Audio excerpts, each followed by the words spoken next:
시청자 여러분 안녕하십니까? 마켓나우 일부의 김호수. 고은별입니다. 자, 이제 다시 금리에 이목이 쏠릴 수밖에 없는 날이 찾아왔습니다. 우리가 이번 주에 해리스 전 부통령의 대선 토론 승기를 잡은 것을 확인을 했고요. 미국의 CPI, PPI까지 다 확인을 했습니다. 간밤에 뉴욕 증시는 이런 것들을 소화하면서 계속해서 상승 탄력을 이어가고 있는 상황인데, 자, 이런 상황에서 이제 미국의 다음 주 FOMC 회의 결과가 주목되고 있는 상황이죠. 과연 25bp 인하할 것인가, 50bp 인하할 것인가. 오늘 보니까 또 50bp 인하할 수도 있다라는 이야기들이 솔솔 나오고 있더라고요. 이러는 사이에 유럽 중앙은행에서는 또 전격적으로 3개월 만에 금리 인하를 했습니다. 자, 이제 이 추석 연휴를 앞두고 있는 우리 시장, 금리가 어떻게 결정될 것인지에 따라서 적절한 대응책, 대비책을 마련해야 하는 오늘 하루 시장이 되겠습니다. 네, 그렇습니다. 미국 증시가 간밤에도 괜찮은 모습이 나타나면서 긴 추석 연휴를 앞둔 우리 시장, 오늘도 소폭의 기대감이 좀 터오르고 있는 상황인데요. 추석 연휴를 앞두고 이제 많은 분들께서 연휴가 끝난 뒤에 어떻게 대응해야 될지 고민이 많으실 것 같은데 오늘도 저희와 함께 알아보시면 좋을 것 같고요. 더도 말고 덜도 말고 한가위만 같아라라는 말이 있죠. 여러분들의 계좌도 풍요로운 한가위처럼 풍요롭게 나올 수 있는 그러한 투자 전략 오늘도 저희가 세워드리도록 하겠습니다. 자, 추석 연휴 전에 오늘도 마무리를 잘 하셔야겠죠. 어떤 것들을 살펴봐야 할지 오늘도 많은 내용 준비를 했습니다. 먼저 이슈레이더를 통해서 오래간만에 다시 원전주에 대한 기대감들이 차오르고 있습니다. 윤석열 대통령도 체코에 추석 연휴 이후에 방문한다. 미국과도 원전 동맹 맺는다. 이런 이야기 나오고 있는데 원전주들 그럼 어떻게 투자해야 할지 자세하게 알아보도록 하겠고요. 그리고 어제 시장 드라마틱하게 반도체가 또 반등을 했습니다. 삼성전자, SK하이닉스 포함한 반도체주 어떻게 투자할지 자세하게 알아보겠습니다.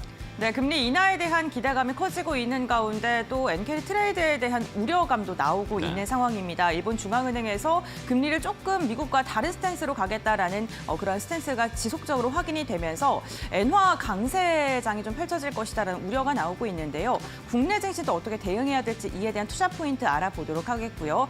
HBM 반도체 기대감과 함께 날아올랐습니다. 오늘도 어떻게 접근해야 되는 투자 비법 확인해 보도록 하겠습니다. 네, 마지막으로 투자 수첩 말말말에서는 어제 또 젠슨왕 엔비디아 CEO가 여러 가지 이야기를 했죠. 우리 시장에 좀 시그널을 주는 그런 코멘트들이 있었기 때문에 어제 반도체가 반등을 했는데 젠슨왕의 이야기 확인해 보도록 하겠고요. 방산도 수주가 계속 이어지고 있습니다. 방산과 관련된 언급이 있었던 것 포함해서 함께 투자 힌트 얻어보도록 하겠습니다. 네, 그럼 금요일장도 힘차게 출발하는 마켓나우 1부 지금 시작하겠습니다.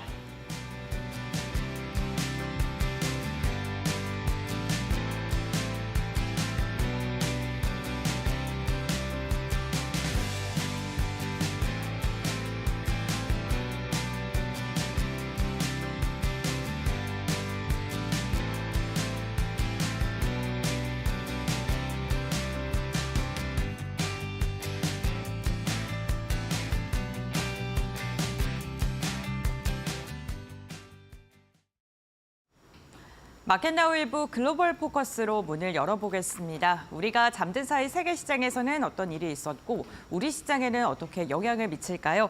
유한타증권의 천안본부점 김정석 과장과 알아보겠습니다. 안녕하십니까? 네, 안녕하십니까?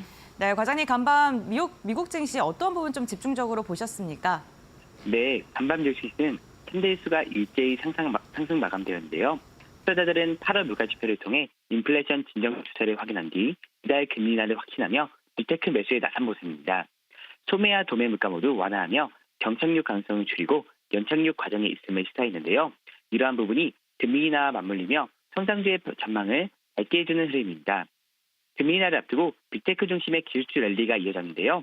매그니피션트 7 종목들이 모두 상승세를 보이는 가운데 전날 8% 넘게 올랐던 엔비디아가 오늘도 상승세를 이어왔고 알파벳과 메타가 모두 2%대 상승을 보였습니다. 그 외 브로드컴이 4%대 상승을 보였고 전일과 마찬가지로 AI 반도체 관련 섹터들이 상승을 이어왔습니다. 다음 주 연준의 FOMC 회의를 앞두고 주요 지표는 모두 나온 상황으로 보고 있는데요. 이제는 금리폭을 얼마나 조정할지에 대한 연준의 시간에 주식시장의 이목이 집중되고 있습니다. 현재 금리 선물 시장은 0.25% 내릴 가능성을 63%, 기컷을 단행할 가능성을 37% 정도로 보고 있는데요. 이번 금리 인하를 진행하며 경제 연착륙까지 함께 잡아야 하기 때문에 연준의 고민이 깊어질 수밖에 없습니다. 가장 중요한 금융시장의 변화가 발생하는 과정으로 이러한 부분 관심 있게 지켜봐 주시면 좋을 것 같습니다. 네, 알겠습니다. 또 오늘 국내 증시 같은 경우에는 긴 추석 연휴를 앞둔 마지막 거래일이기도 합니다. 오늘 우리 시장은 어떻게 바라보십니까? 네, 금일 국내 증시는 전일의 좋은 흐름을 이어가며 상승 시작을 할 것으로 보고 있는데요. 전일 국내 증시의 경우 간밤 미 증시의 훈풍을 타고 양시장 모두 갭상승 시작하였습니다. 코스닥 2%, 코스피 2%, 코스닥 3% 올라주며 코스피가 8거래 만에 반등하며 2,570포인트대에 복귀하였는데요. 특히 지수가 빠졌던 8거래일 만에 외국인이 순매수를 전환하며 상승을 이끌었습니다. 엔비디아가 8% 급등하면서 국내 증시와 연관도가 높은 기술주가 선전하면서 눌렸던 투자 심리가 되살아났는데요. 특히 전날 젠슨항 엔비디아 CEO가 TSMC 외에 다른 업체를 이용할 수 있다고 언급하면서 삼성전자를 비롯한 국내 반도체 섹터가 큰 폭의 상승을 보였습니다. 그동안 낙폭이 컸던 반도체 매출체인에 있는 소부장 종목들의 급 반등세가 나타났는데요. 그 외 모든 업종이 올라주는 가운데 여기에 미국 대선 후보 해리스 부통령이 토론에서 판정성을 거두며 2차전지, 신재생 에너지 등의 관련주들도 함께 강한 모습을 보였습니다. 그동안 지수를 억누르던 반도체 대표 종목들이 반등하면서 시장에 활력을 불어넣는 흐름인데요. 마치 다음 주에 있을 금리 인하를 앞두고 예방주사를 미리 맞고 그에 따른 부작용이 다른 악재들과 혼합되어 시장을 어렵게 만든 측면이 존재했던 것 같습니다. 금일 국내 증시는 다음 주에 있을 연휴 그리고 미국의 기준금리 인하를 앞두고 관망세가 이어질 양상으로 반도체 섹터가 계속해서 자리를 유지할 수 있을지 지켜보시면서 시장 대응하시는 전략이 유효할 것 같습니다. 네, 알겠습니다. 과장님, 오늘 말씀 여기까지 듣겠습니다. 고맙습니다. 네, 감사합니다. 네, 국내 증시 같은 경우 오늘 미증시의 영향을 받으면서 긍정적인 흐름이 기대된다라고 말씀을 해주셨습니다. 관망의 장세가 여전히 지속되긴 하겠지만 반도체를 중심으로 어제 외국인의 유의미한 수급이 유입됐기 때문에 이러한 부분은 오늘까지 좀 체크하면 좋겠다라고 이야기해 주셨는데요. 이 부분 참고하시면서 시장 대응해 보시면 좋을 것 같습니다. 지금까지 글로벌 포커스였습니다.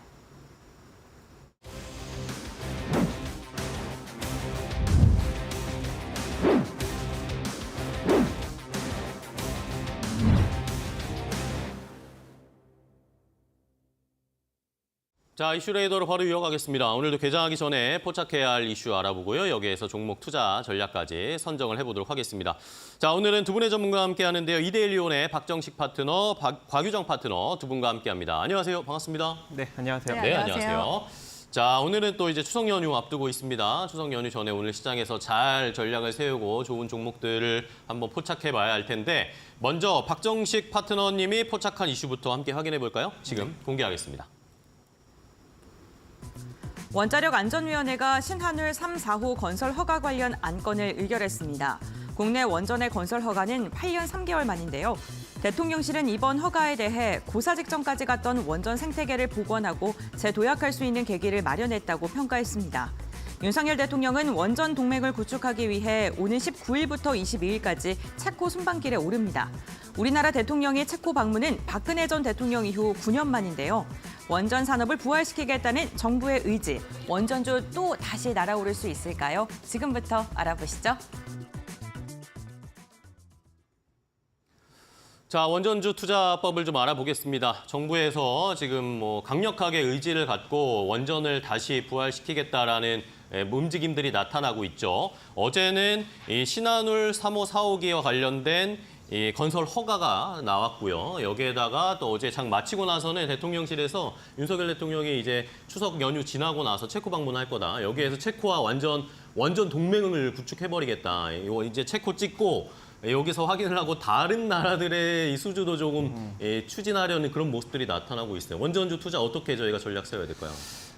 일단은 전일날 좀 상승력이 좀 나오지 않았습니까? 네네. 예, 그래서 조금 이제 눌리면 재차 접근하면 좋을 것 같아요. 이미 이제 시간외로 일정 부분 지금 어제 급등했던 종목들이 살짝 눌리는 흐름이 나왔는데 바닥권에서 첫 상승력이기 때문에 아무래도 추가적인 상승력은 충분히 나올 수 있다라고 저는 판단을 하고 있습니다. 그리고 이 원전 관련 이슈가 앞으로도 좀 계속 이루어질 것 같아요. 네네. 이번에 건설 허가가 떨어진 이 신한울 원전 3, 4호기가 아무래도 그 시발점이 되지 않을까라고 생각을 합니다. 이제 원전 생태계 복원의 본격적인 신호탄이다라는 언론의 보도가 지금 계속적으로 나오고 있는 네네. 상황이고 이미 이제 원자력 안전위원회의 전체 회의가 12일 날 있다는 것을 제가 이제 여러분들한테 여러 번 방송에서 이제 네. 언급을 드렸었고 말씀해 주셨죠. 예, 원자력 관련 종목들 이때 한번 단기적인 상승력 한번 노려보자라는 형식으로 계속적으로 언급을 드렸습니다. 예, 그중에 이제 하나가 제가 보성 파워텍을 한번 여러분들한테 꼽아드렸던 적이 있었는데 네. 어제 보니까 급등력이 나왔더라고요. 네. 그래서 일단은 이러한 이제 흐름적인 측면으로 보아서 아무래도 이제 원자력 관련 종목들은 추가적인 상승력이 충분히 나올 것이고 일단 뭐 공사 기간도 길어요. 무려 이제 공사 기간이 115개월이라고 합니다. 그래서 3호기 같은 경우에는 2032년 10월에 완공이 되고 그리고 4호기는 2033년 10월에 이제 또 완공이 되기 때문에 둘 다 이제 이때 준공이 되기 때문에 아무래도 조금 긴 기간 동안 이 원자력 관련 종목들의 실적도 좀 양호하게 탈바꿈되지 않을까 이렇게 이제 생각을 하고 있고요. 거기에 이제 우리나라 원전뿐만 아니라 이제 해외 원전도 상당히 많이 지금 나오고 있는 것으로 보여집니다. 일단 지난 2022년 이집트에서 1조 6천억 정도 규모의 원전 계약을 했었죠. 근데 이제 처음 이 계약이 대략 한 13년 만에 첫 수출이라는 어떤 그런 쾌거를 알렸는데 지난해 7월 프랑스를 제치고 체코에 원전 2기를 또 한 번 우선 협상 대상자에 선정이 되면서 해외 진출을 위한 이제 교두보를 마련하기 시작했습니다. 네. 그리고 뭐 이것뿐만 아니라 이제 최근 이제 탈원전 정책을 폐기하는 나라들이 점점 많아지고 그러게요. 있어요. 네. 지금 보니까 이탈리아가 폐기를 했고 또 이제 대표적인 이제 친환경 정책을 했던 스웨덴이 최근에 탈원전 정책을 또 폐기를 했고 독일도 이제 점점 바뀌어가는 것 같습니다. 그래서 이러한 전반적인 어떤 이런 흐름적인 측면으로 보아서 아무래도 이제 원전에 관련된 추가적인 해외 수주도 점차적으로 늘어나지 않을까라고 생각을 하는데 제가 최근에 이제 언론 보도를 보니까 올해 아랍에미리트와 사우디가 이 추가적인 원전을 이제 수주하려고 또 검토를 한다는 소식이 전해지고 있는 상황이고요. 또 영국도 와일파이에 2기 정도를 좀 원전을 계획하고 있다라고 밝히고 있고 네덜란드도 대략 한 1에서 1.65 기가와트급 2기를 또 이제 계획을 하고 있는 상황이고요. 네.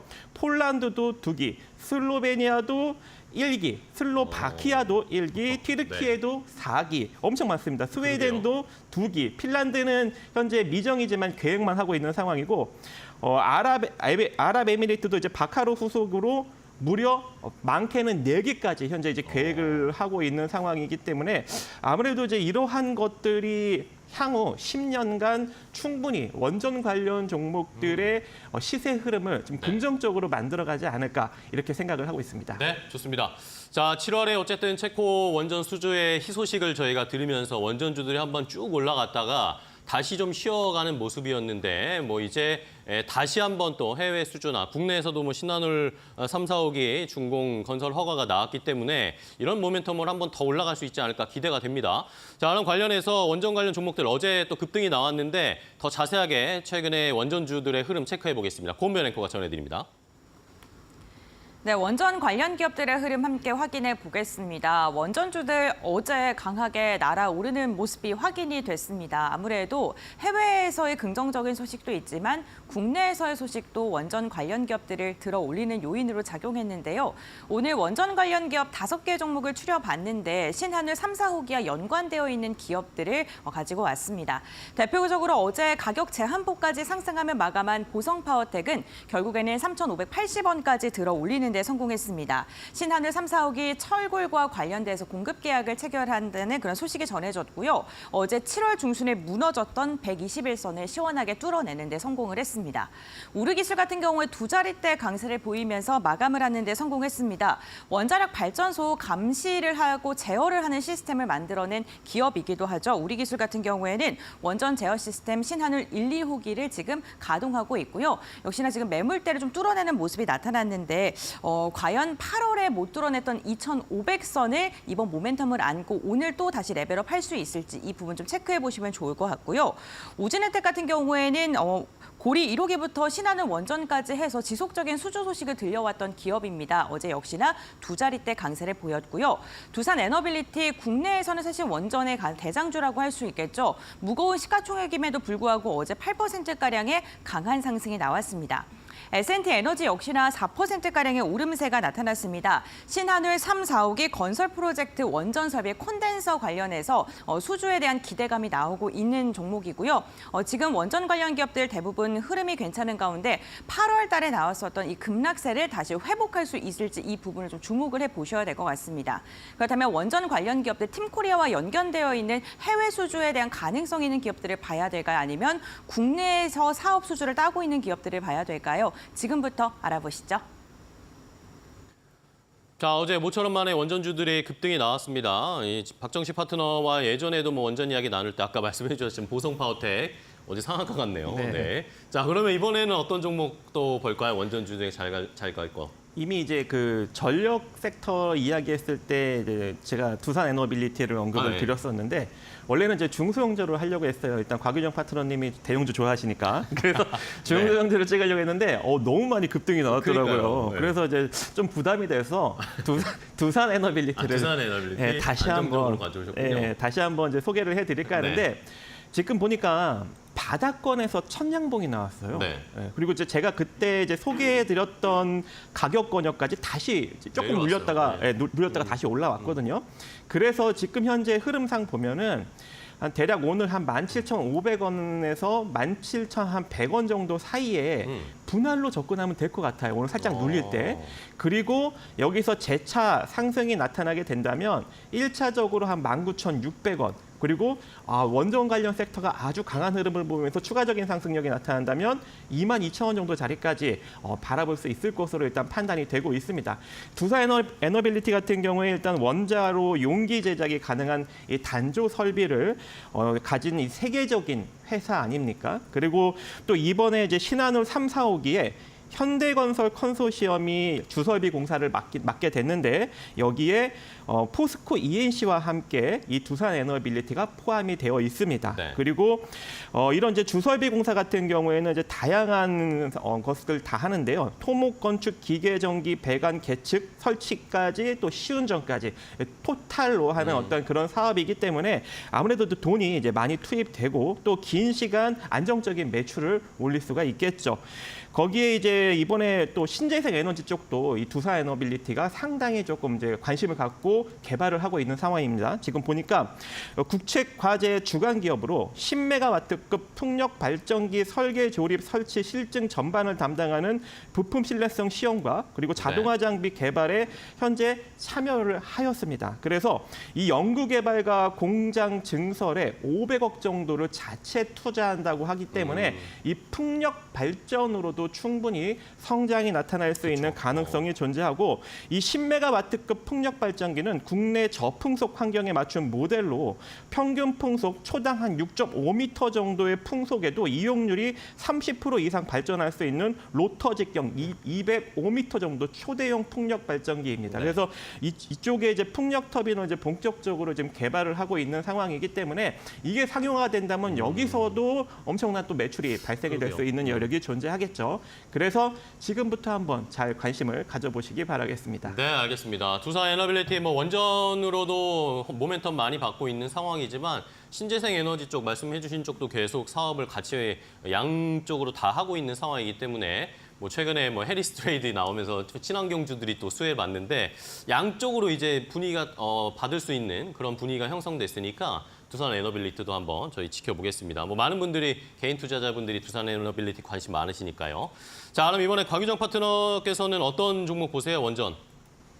우리 기술 가져왔습니다. 우리 기술. 네, 제가 알려주세요. 중소형주 중에서는 계속 우리 기술, 우리 시청자분들께 좀 소개 계속 도와드리는 네네. 것 같은데요. 이 MMIS 관련해서 제가 조금 더 내용들을 찾아와서 조금 덧붙여서 우리 시청자분들이 이해하시면서 투자하시면 좋을 것 같아서요. 네. 일단 이 MMIS 뭡니까? 같은 경우에는 네. 원전의 그 두뇌와 신경만에 해당하는 원전 계측 제어 시스템이라고 볼 수가 있을 것 어려운데요. 같은데요. 전 세계적으로 해서 국산화에 성공한 국가로 특히 우리나라가 이제 네 번째로 지금 이렇게 성공을 했었고요. 네네. 사실 그에 앞서서 두산 에너빌리티도 이미 2008년도경에 이 MMIS 기술력을 가지고 있긴 했었습니다. 국산화에 성공을 했었는데 사실 중간에 이제 검증하는 단계와 또 상용화까지 가는 게 필요하잖아요. 네네. 근데 워낙 이제 두산 에너빌리티 쪽에서는 그 원전 관련해서 다양한 지금 분야를 아우르면서 하다 보니까 그 사이에 이제 우리 기술이 그 공급자망을 이제 확보를 하고 독점 사업자까지 위치가 올라가 있는 그런 상황이라고 볼 수가 있을 것 같고요. 우리 국내에 있어서는 신한울 1, 2호기와 신고리 5, 6호기의 이 원전 제어 그 시스템을 공급하고 있고 특히나 지난해부터 해서 신한울 3, 4호기 역시도 독점 공급 기업으로 선정이 되면서 약 한 700억 정도 가량의 수주고를 쌓아놓은 그런 상태라고 볼 수가 있을 것 같습니다. 그래서 뭐 이제 본격적으로 납품이 되면은 한꺼번에 매출로 인식이 되는 그런 구조라고 하니까요. 계속해서 매출에 대한 반영들도 우리 시청자분들이 보셨으면 좋겠고요. 그럼 그냥 두산 에너빌리티가 안 하고 우리 기술한테 맡기는 이런 형식으로 바뀐 거네요. 그렇죠. 우리나라는 거의 독점적으로 우리 기술 쪽에서 이 원전 제어 시스템을 가져가고 있다라고 보시면 될 것 네네. 같습니다. 왜냐하면 두산 에너빌리티는 거의 주기기 위주로 만들고 있고 네네. 해외 그렇죠. 수출로 네. 가고 있잖아요. 그래서 이 분야에 있어서는 우리 기술한테 양보를 한 것인지 네네. 여튼 독점 사업자로서의 지금 그 공고한 위치를 지금 쌓아가고 있기 때문에 사실은 원전 이슈 있을 때마다 우리 기술, 우리 시청자분들도 좀 떠올리면서 네. 매매를 해주시면 좋을 것 같고요. 우리 기술이 사실 이런 이제 원전 제어 시스템이 하나 이렇게 뭔가 잘 만들면은 계속 파생해서 또 사업적으로 연관을 시킬 수가 있잖아요. 그러다 보니까 방산 사업도 하고 있고 지금 철도 SOC 사업도 하고 있는데 방산 사업 같은 경우에도 지금 보니까 원전이랑 이제 특성이 좀 유사한 부분들이 있어서 원전과 방산이 기술 제품 개발에 있어서는 시간이 조금 많이 걸리긴 하는데 한번 이렇게 또 투입이 되면 안정적인 매출이 보장이 된다고 하더라고요. 그렇기 때문에 이 MMIS 국산화하고 나서 2년 뒤, 그 15년도경에 국산을 했었거든요. 17년부터는 방위 사업체인 KSC와 KRC를 이제 인수를 해서 본격적으로 방위 사업 하고 있고 매출도 이제 발생하고 있는 중이기도 하고요. 여기서 더 나아가서 철도 스크린도어 사업도 지금 진행하고 있다. 이전에 네. 말씀드렸었는데 지난 8월달에 또 수주 소식이 있었더라고요. 그렇기 때문에 수출국도 계속해서 또 다변화하고 있기 때문에 이런 부분에 있어서는 실적에 대한 모멘텀도 충분히 매력적인 종목이다라고 볼 수가 있겠습니다. 네. 우리 기술 기술적인 움직임 보면은 저는 이제 2,000원대 구간만 지켜주면은 우리 기술 반등에 성공할 가능성이 높다라고 보고 있었는데 정거래 수급이 한번 들어와주면서 추세가 이제는 2,400원 구간대만 한 번 더 돌파해준다면은 헤드앤숄더 구간 향해서 올라가게 될 가능성이 높거든요. 지금 한 2,700원 구간대까지 네네네. 상단 여력이 조금 더 있는 상황이기 때문에 트레이딩 하실 때 이 구간대를 참고로 하셔서 진행해 보셨으면 좋겠습니다. 네, 알겠습니다. 자, 원전주의 호재가 한번 다시 터졌습니다. 체코 원전 수주 이후에 뭐 별다른 이슈가 나올까, 진짜 해외 수주가 더 이어질까 이런 의구심들이 좀 있으면서 차익 실현이 많이 나왔는데 다시 한번 또 여러 가지 이슈들이 복합적으로 작용을 하고 있어요. 국내뿐만 아니라 해외에서도 만약에 이런 상황에서 해외 수주 이야기 한 번 더 나오면 또 추가적인 상승 여력 가능하니까 두 분이 알려주신 두산 에너빌리티와 우리 기술 오늘 시장에서 한 번 더 공략해 보도록 하겠습니다. 첫 번째 이슈 확인해 봤고요. 자, 이번에는 곽유정 파트너가 포착한 이슈는 뭘까요? 바로 확인해 보겠습니다. 미국 정부가 엔비디아의 첨단 인공지능 칩을 사우디아라비아에 수출하는 것을 허용하는 방안을 검토하고 있다는 소식이 전해졌죠. 이러한 가운데 젠슨 황이 AI 칩에 대한 수요가 여전히 강력하다며 필요하다면 TSMC가 아닌 다른 공급업체를 활용할 수 있다는 언급을 했습니다. 이러한 가운데 삼성전자가 인공지능용 고성능 SSD를 구현하기 위한 1테라비트 용량의 쿼드레벨 셀 9세대 V낸드를 업계 최초로 양산했다고 밝혔는데요.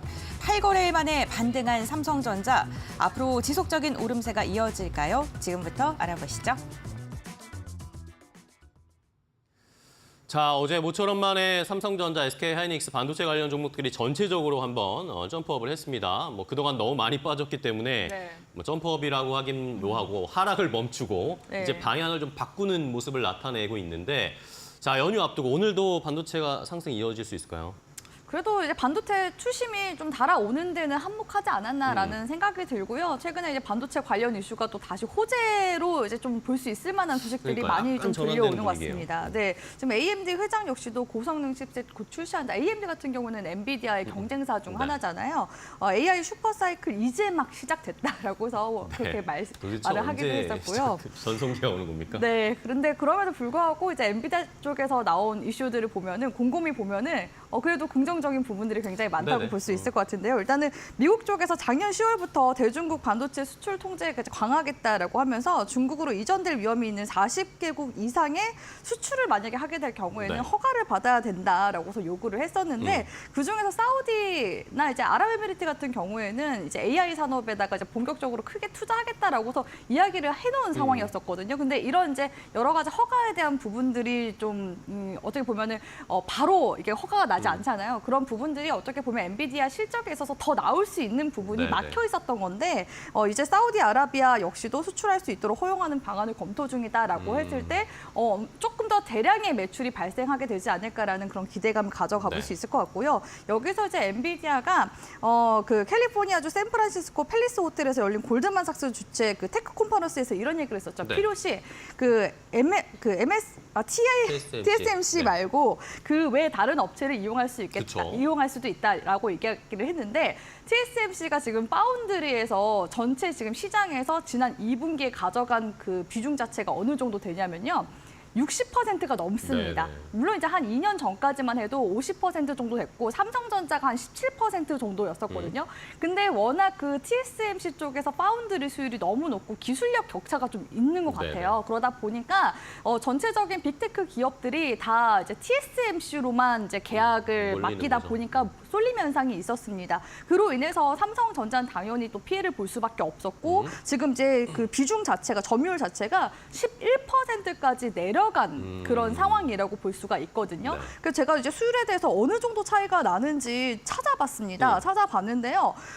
지금 그 파운드리에서 하고 있는 것은 3나노 공정에 해당하는 네. 부분이라고 볼 수가 있는데 이제 내년에는 이제 2나노 공정으로 넘어갈 거거든요. 이 나노미터가 작으면 작을수록 그 안에 집적할 수 있는 반도체 개수가 더 늘어나기 때문에 이 미세한 그 나노 기술이 굉장히 중요하다고 볼 수 있는데 지금 이제 TSMC와 삼성전자 쪽에서는 3나노 기술을 지금 가지고 있지만 동시에 가지고 있더라도 이 수율적인 문제 있잖아요. 합격품에 대한 비중 자체가 TSMC가 7나노 미만 초미세 공정에서는 거의 한 90% 정도의 그런 이제 수율을 가져가고 있고요.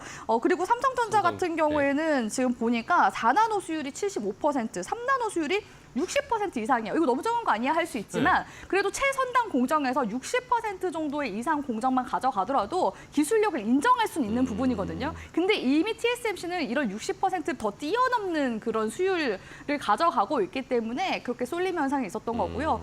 또 생각해 보니까 지금 뭐 TSMC뿐만 아니라 젠스낭 CEO도 대만 출신 아니겠습니까? 지금 그렇죠. 대만 네. 쪽에서 계속해서 이런 반도체 그런 기술력을 좀 많이 가져가고 있는 게 아닌가. 약간 좀 그 학연 지연처럼 그런 부분에 회련인가요? 대해서도 좀 생각을 해봐야 되지 않나라고 네. 생각이 드는데 아무튼 이렇게 공급망을 다변화하게 되면 당연히 다음 그 기술력 가지고 있는 차선책이어도 네. 삼성전자가 삼성전자는 떠올릴 수밖에 좀 더 없죠. 부각이 네. 될 수밖에 없잖아요. 물론 그런 기술적인 격차를 계속 좀 좁혀 나가야 될 것 같은데 삼성전자 쪽에서도 이런 부분들을 의식을 했는지 이 3나노 공정에 대한 부분들 계속 기술 개발을 수율을 높이기 위해서 연구 개발하고 있었는데 이제는 네. 2나노 쪽으로 그냥 바로 가버리겠다 하고서 이야기가 나오고 있기 때문에 이런 모멘텀 우리 시청자분들이 계속해서 이슈 체크해 보시면 좋을 것 같습니다. 네, 좋습니다.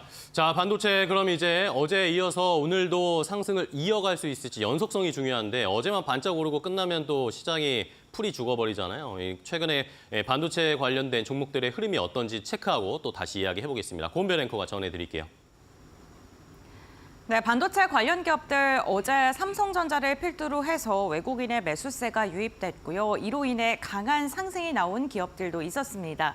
가장 대표적으로 미래반도체는 가격 제한폭까지 오르면서 15,000원 선을 시원하게 돌파하는 데 성공을 했습니다. 거래량이 강하게 동반됐고요. 이로 인해 오늘까지 좀 시세가 이어질 수 있을지 주목을 해보셔야 될 것 같고요. YC 같은 경우에도 21%가량 급등세가 나왔습니다. HBM 테스터 관련된 기업입니다. 최근에 꾸준한 외국인의 매수세가 유입되고 있다는 점, 그리고 14,000원 선 돌파했다는 점 체크해 보시면 좋을 것 같고요. HPSP가 주가가 고점 대비 많이 조정을 받았죠. 어제 반등력이 강하게 나오면서 8%가량의 오름세가 확인이 됐습니다.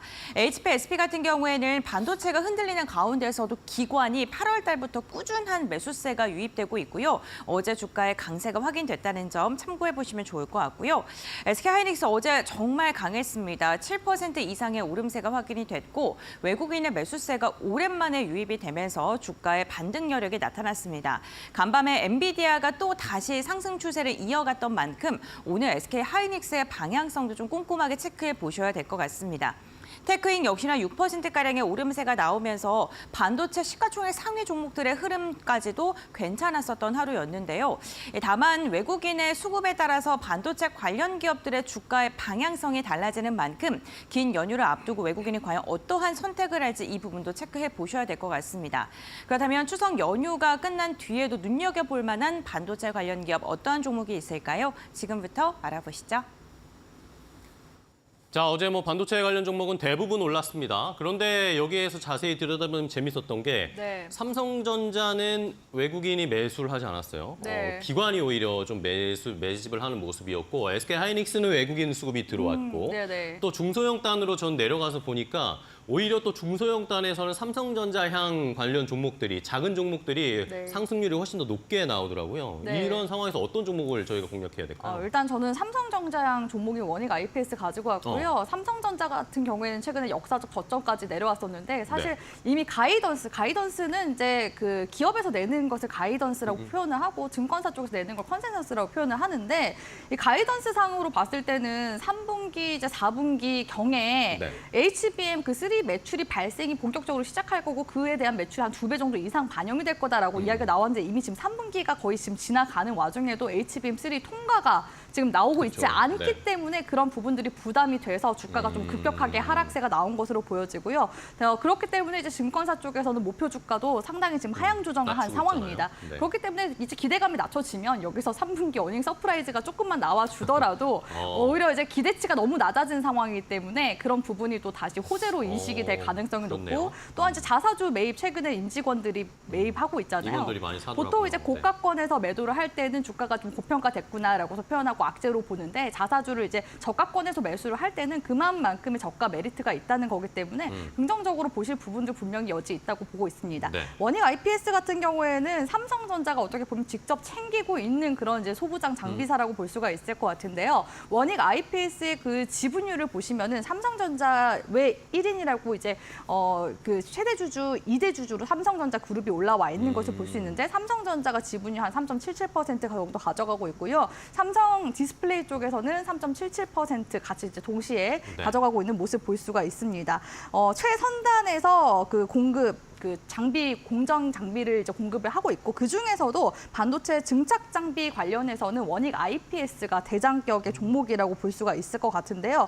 이 삼성의 투자 목적이 사업 계획서 이런 거 보면은 경영 참여라고 되어 있습니다. 네. 삼성전자와 삼성 디스플레이가 이렇게 같이 투자할 만큼 사업적으로 정말 중요한 회사라는 의미로 보실 수가 있고요. 삼성전자 주요 협력사이기도 하고 원익 IPS 같은 경우에는 삼성전자 매출이 전체 매출의 절반 이상을 차지할 정도로 의존도가 굉장히 높기 때문에 그런데 그럼에도 불구하고 작년에는 이제 삼성전자와 이제 비슷하게 조금 이제 영업이익이나 매출액이나 이런 부분들이 준 부분들도 네. 있고 올해부터 조금씩 살아나고는 있지만 지금 삼성전자 쪽에서도 좀 고민이 많은 상황이었거든요. 왜냐하면 미 대선에 따라서 반도체 지원법 지금 받고 있는데 내년에 그게 어떻게 될지 모르는 상황이에요. 특히 삼성전자 같은 경우에는 텍사스주에 지금 22조 원을 들여서 테일러 공장을 지금 만들고 있거든요. 네. 파운드리 공장입니다. 근데 원래는 올해 착공을 완성을 해서 공정을 돌리려고 했었는데 이 파운드리 수주 계약이 지금 다 TSMC로 몰려가다 보니까 사실 우리 국내 파운드리 공장만 돌아가도 충분히 그 네네. 물량을 칠 수 있는 그런 부분들이 있고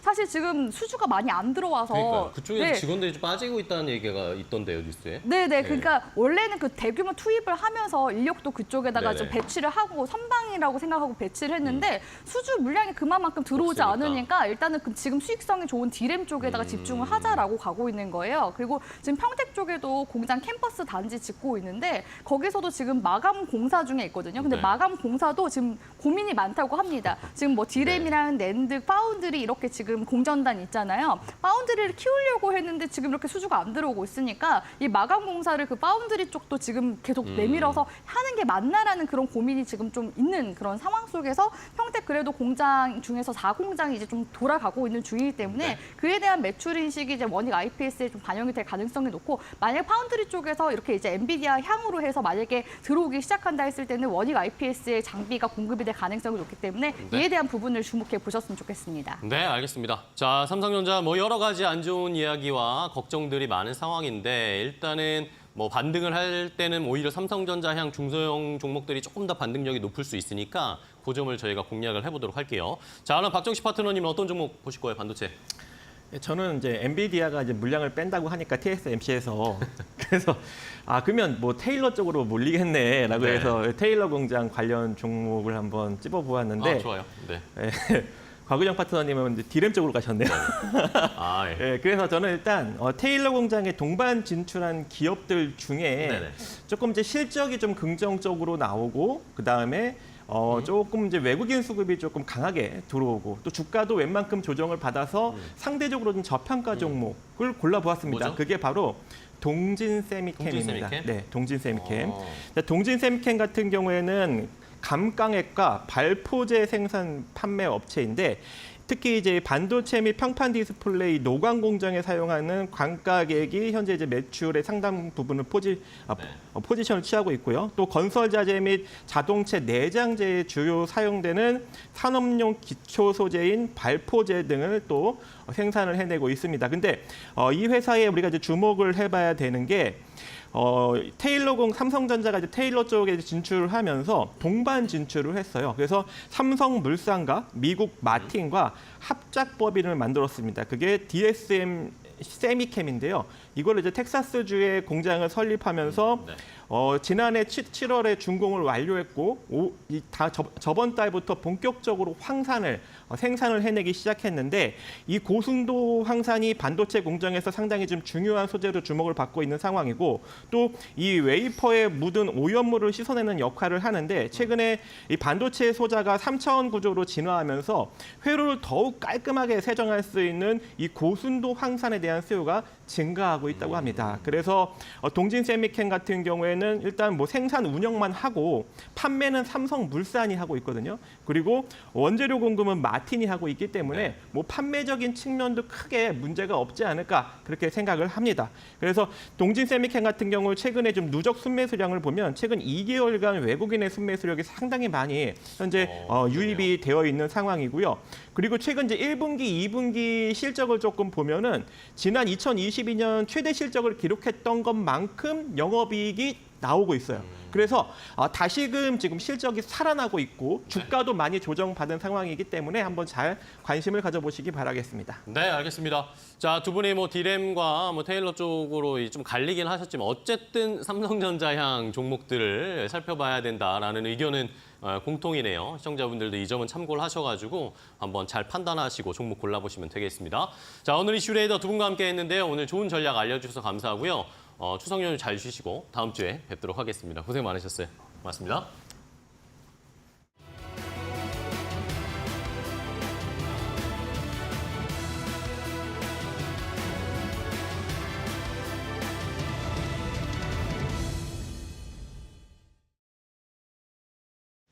네, 오늘도 마켓 리포트에서 전해드립니다. 두 가지 종목 차례차례 살펴볼 텐데요. 첫 번째 종목은 한국투자증권에서 발간한 아모레퍼시픽에 관한 리포트 보겠습니다. 제목에 아모레 요즘 왜 올라요? 라면서 단기 급등에 대한 이유를 분석하고 있습니다. 먼저 실적 추정치부터 보면 오는 3분기 매출액은 1조 원이 예상되고요. 또 영업이익은 439억 원이 예상되는 상황입니다. 시장의 기대치는 하회할 거라고 이야기하고 있는데 최근에 아모레퍼시픽에 대한 시장의 기대치가 워낙에 낮았고 우려가 팽배했기 때문에 이 우려에 대비해서는 양호한 수준이다라고 이야기하고 있습니다. 또 중국에서는 중국 사업 같은 경우에는 2분기 대비해서 적자 폭이 확대될 전망이라고 이야기하고 있는데 다만 긍정적인 점은 체질 개선을 위해서 중국 시장에서 부단히 노력하고 있어서 이 점을 긍정적 요인으로 보고 있습니다. 목표 주가는 기존 수준인 20만 원 유지했고요. 투자 의견 매수 유지합니다. 다음 짝에서 자세히 살펴보겠습니다. 최근 아모레퍼시픽의 주가가 빠른 반등이 나왔던 이유는 코스알엑스의 가치가 반영됐기 때문이라고 리포트는 기술하고 있습니다. 코스알엑스 최근 주가 퍼포먼스, 실적 퍼포먼스가 상당히 좋은 상황인데요. 미국 선정량 데이터에서도 확인할 수가 있습니다. 지난 2019년부터 최근 수치인 2024년까지의 선정량을 나타내고 있는데 2023년인 지난해부터 선정량이 크게 폭증하고 있는 상황입니다. 그리고 지난 6월 대비해서도 7월이 소폭 더 증가했다고 리포트에서 기술하고 있는데요. 이렇게 2분기 퍼포먼스가 좋았는데도 불구하고 3분기에는 조금 더 좋아질 전망입니다. 코스알엑스의 매출은 3분기 1,800억 원대가 예상되고요. 2분기 대비해서도 30% 정도 더 늘어난 수치입니다. 게다가 이 같은 코스알엑스의 기업 가치가 아직까지 아모레의 주가에 반영되지 않았다고 적고 있네요. 또 언제나 그랬듯이 중국 시장에서의 부진을 북미 같은 비중국 시장에서 상쇄할 것이라고도 이야기하고 있습니다. 그렇다면 중국에서는 체질 개선을 위해 어떠한 변화를 이야기하고 있을까? 중국에서는 판매 방식을 변경하고 있습니다. 도매 매출, 즉 총판 매출을 줄이고요. 반대로 소매 판매 비중을 늘리고 있는데요. 이렇게 브랜드사가 직접 재고 관리를 하면서 소매 판매를 할 경우 과도한 프로모션을 실행하지 않는 이상 큰 적자는 발생하지 않는다는 게 골자입니다.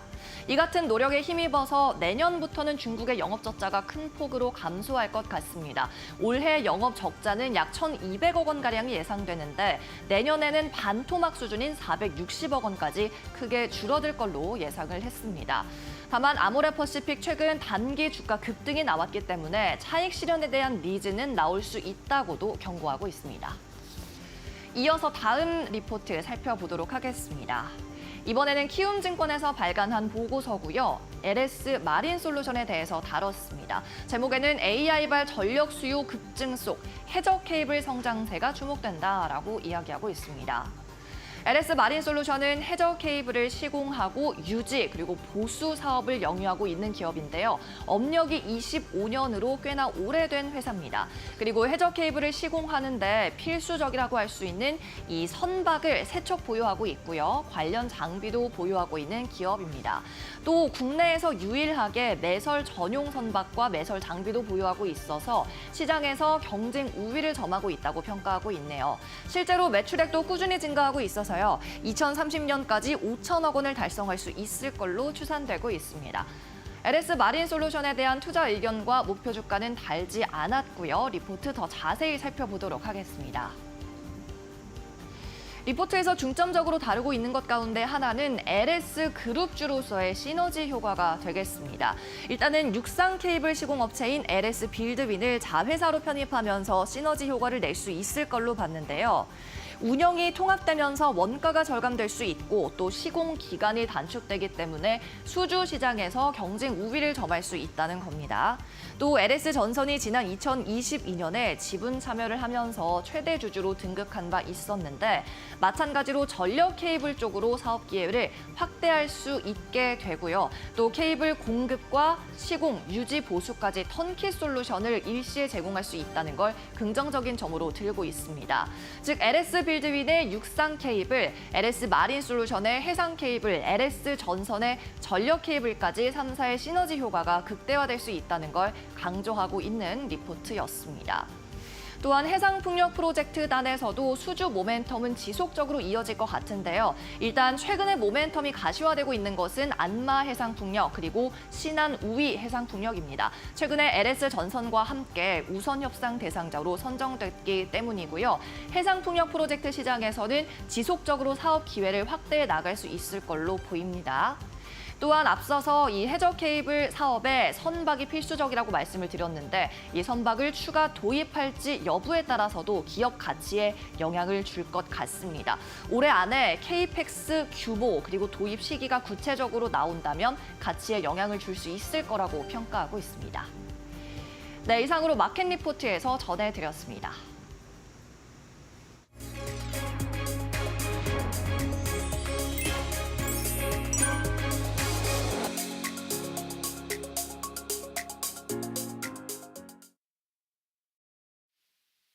네, 안녕하세요. 반갑습니다. SK증권 이천지점 최영원 차장입니다. 지난 미국 시장이 상승세로 마감을 하면서 지속적으로 좀 안정을 찾아가는 움직임들을 좀 보이고 있습니다. 경기 지표에 대한 부분들과 그다음 엔비디아의 상승 두 가지로 좀 나눠질 수 있다라고 말씀드릴 수 있을 텐데 전일 8월 생산자 물가 지수 PPI 지표가 0.2% 상승하면서 시장 예상치를 웃돌았습니다. 전년 대비 1.7% 상승하면서 올해 6월 이후 처음으로 2% 아래로 내려오면서 인플레이션에 대한 우려감들은 좀 낮아지는 모습이었다라고 좀 볼 수 있겠고요. 신규 실업수당 청구 건수는 23만 명으로 예상치보다 좀 웃도는 모습이었습니다. 즉 인플레이션에 대한 우려감은 완화되고 고용에 대한 불안감은 좀 증가하면서 금리 인하에 대한 지속 가능성에 대한 부분들도 계속해서 좀 나오고 있는 상황이라고 좀 볼 수 있겠습니다. 그래서 지표에 대한 부분들은 좀 엇갈리면서 불확실성을 좀 키웠습니다만 그럼에도 불구하고 기술주들의 상승세가 이어지면서 긍정적인 흐름들이 이어졌다라고 좀 볼 수 있겠습니다. 그래서 이러한 부분들이 좀 특징이라고 볼 수 있겠고요. 그다음에 22에서도 기준금리 25bp를 인하하면서 다음 주 미국의 금리 결정이 있어서 25bp는 확실시되고 있는 상황이고 25bp 인하 이후에 어떠한 코멘트가 나오는지가 가장 중요하게 영향을 미치지 않을까라고 생각을 하고 있는 상황입니다. 그래서 그런 점들을 좀 중요하다라고 말씀을 드릴 수 있겠고요. 다만 지금 미국장이 마감하고 난 이후 어도비가 실적 발표하면서 시간에서 좀 큰 폭으로 좀 하락하는 모습들이 우리나라 시장의 좀 반도체 종목에 어떤 영향을 미칠지에 대한 부분들도 체크해 나가볼 필요가 있다라고 말씀을 좀 드릴 수 있겠습니다. 그리고 지금 금요 연휴를 앞두고 있는 상황이기 때문에 시장이 좀 외국인의 수급이 강하게 들어올지에 대한 부분들은 아직은 좀 미지수인 부분들이 있는데 이런 부분들이 과연 어떻게 결정이 될지에 대해서 좀 체크를 해나가볼 필요가 있겠고요. 현재 구간에서 좀 관심 있게 살펴볼 수 있는 종목을 좀 말씀드린다면 선희 시스템 좀 말씀을 좀 드릴 수 있겠습니다. 최근 선희 시스템 같은 경우에는 ESS 쪽에 대한 매출 비중이 상당히 좀 커지는 상황이고 어쨌든 미국의 대선에서 어느 후보가 결정이 됐든 지금 인프라 구축에 대한 기대감들은 상당히 좀 높아져 있는 상황입니다. 거기에 따라 하반기 실적과 더불어 올해 흑자 전환 기대감도 놓여 있다는 점을 감안해 본다면 그런 점에서는 현재 눌림 목자를 이용하셔서 저가 매수 기회로서 충분히 좀 살펴볼 수 있는 부분들은 될 것이다라고 말씀을 좀 드릴 수가 있겠습니다. 그렇기 때문에 그런 점들을 좀 기대해 보시면서 분할 매수 대응 전략 세워 나가 보시면 좋겠다라고 말씀을 좀 드릴 수가 있겠고요. 즐거운 추석 연휴 되시길 바라겠고 연휴 마감 후 연휴 지나고 또 찾아뵙도록 하겠습니다. 지금까지 SK증권 이천지점 최영원 차장이었습니다. 감사합니다.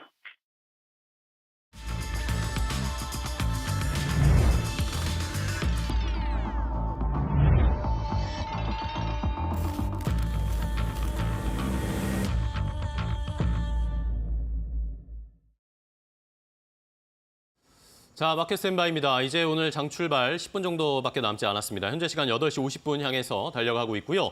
자, 우리는 이제 추석 연휴를 앞두고 있습니다. 긴 연휴를 앞두고 어제 모처럼 만에 코스피의 외국인 수급이 들어오면서 반등을 보여줬습니다. 삼성전자, SK하이닉스를 비롯해서 반도체 관련 종목들이 일제히 반등을 나타내면서 시장을 끌어올렸는데 우리 시장뿐만 아니라 일본 시장도 그랬고 아시아 시장 전반적으로 급반등이 나온 상황입니다. 이제 중요한 것은 간밤에 또 뉴욕 증시는 어느 정도 선방하면서 거래를 마감했기 때문에 어제의 상승세를 어떤 업종이나 섹터가 이어갈 것인지, 일단은 삼성전자, SK하이닉스 비롯한 반도체가 상승 탄력 이어갈 것인지, 어제 또 이슈가 있었던 원전 관련 종목, 이런 종목들이 상승 탄력 이어갈 수 있을지 여부를 지켜봐야 되겠습니다.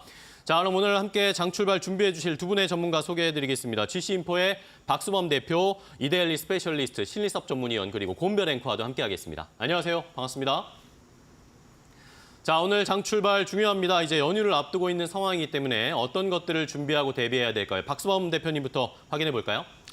네, 첫 번째로 말씀드릴 건 지금 현재 미국의 RA 공고보다 오히려 지금 엔캐리 트레이딩에 대한 이제 부담을 우리가 좀 가지고 있다라고 말씀을 좀 드리고 싶은데, 지금 계속해서 얘기가 나오는 게 미국 같은 경우에는 리세션에 대해서 얘기가 나오지만 이 부분들은 어차피 그렇게 좀 시장에서 어느 정도 소화시키는 분위기고 투자 심리에도 크게 영향을 주지는 못하고 있는 상황인 것 같습니다. 그리고 금리 인하는 기정사실이기 때문에 그런 부분들을 우리가 생각한다면 너무 그렇게 공포스럽게 지금 느끼지 않고 있다라는 부분들이고, 문제는 이제 엔캐리 트레이딩 부분인데 이 부분들이 우리가 특별하게 엔캐리 트레이딩이 얼마만큼 지금 이제 글로벌 시장에서 어느 날에 얼마만큼 이게 지금 트레이딩 되어 있는지 알 수가 없습니다. 엔화를 얼마나 사용하고 있는지 알 수가 없는 상황이긴 합니다. 그러다 보니까 엔캐리 트레이딩 최근에 BOJ 쪽에서도 계속해서 언급하고 있는 건 우리 금리 계속해서 올리겠다는 얘기를 하고 있고, 그에 따른 지금 12월 달 정도에는 금리를 올리겠다라는 강력한 메시지를 최근에 좀 얘기가 나왔기 때문에 그 부분에 대해서 우리가 생각을 안 할 수가 없습니다. 그렇기 때문에 물론 그 엔캐리 트레이드에 대한 관점으로 좀 바라보게 되자면, 우리가 특별하게 지금 엔화를 거래를 안 한다 하더라도 엔화를 기초로 하는 파생 상품들이 상당히 많습니다. 그렇기 때문에 그 파생 상품들의 움직임들을 우리가 좀 자세히 살펴보면서 대응할 필요가 있다고 말씀드립니다.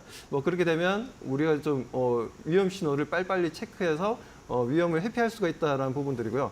자, 두 번째로 말씀드리고 싶은 건 이제 반도체 쪽입니다. 국내 시장 같은 경우에 지금 반도체 쪽에서 지금 어제 같은 경우 SK하이닉스가 강한 반등을 좀 보여줬어요. 근데 간밤에 보니까 또 마이크로소프트가 마이너스 3% 정도로 좀 내려왔는데, 이 부분들이 실적이 앞으로 좀 부정적으로 좀 보고 있는 부분인 것 같습니다. 하지만 SK하이닉스는 지금 또 삼성전자와 또 결이 다르게 나홀로 좀 상승 흐름이 좀 강하게 좀 나와주고 있는데, 이런 HBM에 대한 HBM3A 12단에 대한 기대감이 상당히 높다 보니까 SK하이닉스도 움직이겠지만 SK하이닉스와 관련된 중소형주들의 움직임들도 우리가 좀 관심 있게 볼 필요가 있다고 말씀드립니다. 그리고 세 번째로 좀 말씀드릴 게, 자, 해리스가 신재생에너지, 해리스의 인기가 계속해서 올라가고 있죠.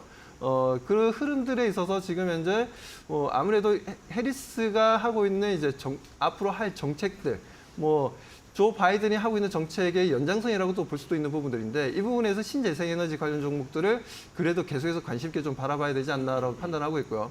그 관련주들의 움직임들도 최근에 보면 주가 상승 분위기가 상당히 좋습니다. 이 부분이 단기 상승으로 끝날 게 아니라 중장기 상승 흐름으로 또 갈 수도 있는 부분들이니까요. 일단 대선이 지금 이제 얼마 남지가 않았습니다. 얼마 남지가 않았기 때문에 지금까지는 어떻게 보면 미국의 대선이 있기 2개월 전부터는 보통 보면 지수라든가 종목들의 움직임이 상당히 좀 약한 부분들이 있는데, 그런 부분들이 있었는데 지금 현재는 그렇지는 않은 것 같아요. 시장의 어떤 경제적인 선행 지표에 따라서 좀 등락폭을 좀 보여주기도 하고, 너무 과도하게 좀 내려갔다 싶으면 좀 올라오기도 하는 어느 정도 박스피 움직임을 좀 가져갈 가능성이 좀 높다라고 좀 판단하고 있습니다. 그렇기 때문에 지금 현재 상황에서는 신재생 에너지 관련 종목들에 대해서 우리가 좀 계속해서 관심 가지고 대응해보자라고 말씀드립니다. 네, 알겠습니다. 이 박수범 대표는 엔화 강세에 대해서 코멘트 달아주시면서 반도체 그리고 신재생 에너지에 관련된 투자 포인트 짚어주셨습니다. 특히나 SK하이닉스 향과 관련되어 있는 HBM에 대해서 긍정적인 평가를 해주셨는데, 신입섬 위원님도 좀 동의하시는지 궁금합니다. 네, 반도체가 전반적으로 반등세 보였지만 일단 그 후공정 쪽에 조금 더 힘이 실리는 지금 트렌드죠. 전공정 쪽에서 이제 미세화의 나노 단계가 빈메모리 쪽에서는 이제 2, 1 막 이렇게 가다 보니까 숫자가 줄어드는 속도가 상당히 느려질 수밖에 없어요. 그리고 시제품을 내놓더라도 수율이 올라오지 않아서 결국 최종적으로 생산을 못하고 이런 과정에 있다 보니 이제 상대적으로 포커스가 덜 가던 후공정 쪽에서 뭔가 변화를, 그러니까 패키징하고 테스트에서 수율을 조금 더 올리는 노력, 아니면 포장을 어떻게 배치를 잘해가지고 조금 더 효율적으로 구성하는 이쪽에서 아주 초격차를 내려는 노력들이 지금 펼쳐지면서 그동안 전공정 소부장 이쪽이 시가총액이 훨씬 더 높았다고 치면, 그리고 이재용 회장의 관심도 당연히 전공정 쪽 그 장비 회사들 보통 이 탐방을 다니셨잖아요. 후공정 쪽으로 넘어오다 보니까 주시장에서도 그런 모습들이 포착이 되고 있어요. 그리고 또 특히나 뭐 HBM용 쪽으로 조금 더 분류가 강하게 들어가겠죠. 그래서 이제 YC라던가 테크윙이라는 업체들이 지금 10개월 선에서 다시 반등을 하고 있잖아요. 전공정 소부장 업체들을 보시면은 20개월 선 깨진 업체들도 상당히 많습니다. 테크윙이랑 YC는 이제 10개월 선에서 강하게 반등을 하고 있는데, 그중에 뭐 테크윙을 알아보자면 큐브 프로보 핸들러, 이 큐브 프로보라고 핸들러랑 프로보를 결합한 장비입니다. 원래 테크윙이 핸들러라고 이제 웨이퍼를 이송해주는 요 그 장비 쪽으로 캐시카우를 지금 삼고 있는 기업이었는데, 프로보를 결합을 해가지고 테스트까지 완벽하게 하는 지금 그 시스템을 만들었습니다. HBM 웨이퍼 테스트 장비가 원래는 절단 전에 웨이퍼 레벨 테스트를 한 뒤에 절단 후에 샘플 테스트를 진행하는 방식이었는데, 큐브 프로보를 도입하면 절단 후에 전수 검사를 할 수 있기 때문에 HBM 수율 향상에 도움이 됩니다. 네. 그래서 아까 말한 그 배경 속에서 이 HBM용 테스터 쪽으로 테크윙 YC가 뜨고 있다. 근데 두 번째는 로봇주의 전반적인 반등세인데, 우리가 뭐 T 로보틱스라던가 그 로보스타 같은 산업용 로봇, 그리고 에브리봇 같은 이 가정용 로봇, 레인보우 로보틱스나 유로메카 같은 이 서비스용 로봇, 이런 것이 아니고 전진 건설 로봇이라는 이 지금 건설 현장에서 활동하는 로봇, 요게 로봇이라고 하긴 그런데 콘크리트 펌프카 제조사입니다. 그래서 콘크리트를 막 20층 이상에 쏴야 될 때 콘크리트 펌프카 팔을 펴가지고 이 쏘는 이 업체가 어저께 급등을 했고요. 그 다음에 세 번째는 K뷰티주 시세 확산입니다. 이제 라파스라는 이제 제약회사까지 이 시세가 확산되고 있는데, 라파스가 패치, 마이크로 니들 패치의 강점이 있잖아요. 그거를 이용한 이 방울 확장 기술 을 이용한 니들샷 아이백을 출시했다. 일본에 출시할 예정이다. 이 소식에 급등을 했다. 네, 이렇게 정리가 되겠습니다. 네, 좋습니다. 자, 이제 장 출발 얼마 남지 않았습니다. 양시장이 어제 상승을 좀 이어갔으면 하는 바람인데, 지금 동시효과 상황은 그닥 좋지는 않습니다. 아쉬운 상황입니다. 더 자세하게 동시효과 상황 곤변 앵커 확인해 보시죠. 네, 9월 13일 국내 증시 예상 체결지수 함께 살펴보겠습니다. 간밤 미증시에서는 도매 물가 그리고 실업 수당 청구 건수가 무난했다라는 평가를 받으면서 분위기가 괜찮았습니다. 하지만 오늘 국내 증시는 양시장이 다소 엇갈린 모습으로 출발될 것으로 보이는데요. 긴 시간 휴장을 앞두고 있기 때문에 오늘 좀 경계감이 짙게 작용하고 있는 것으로 보입니다. 유가증권 시장 하락 출발 예상됩니다. 0.2%가량 빠지면서 2,567선, 코스닥 같은 경우에 오히려 상승으로 출발하면서 0.3%가량 오른 733포인트 엇갈린 모습으로 출발 상황이 예상되고 있습니다.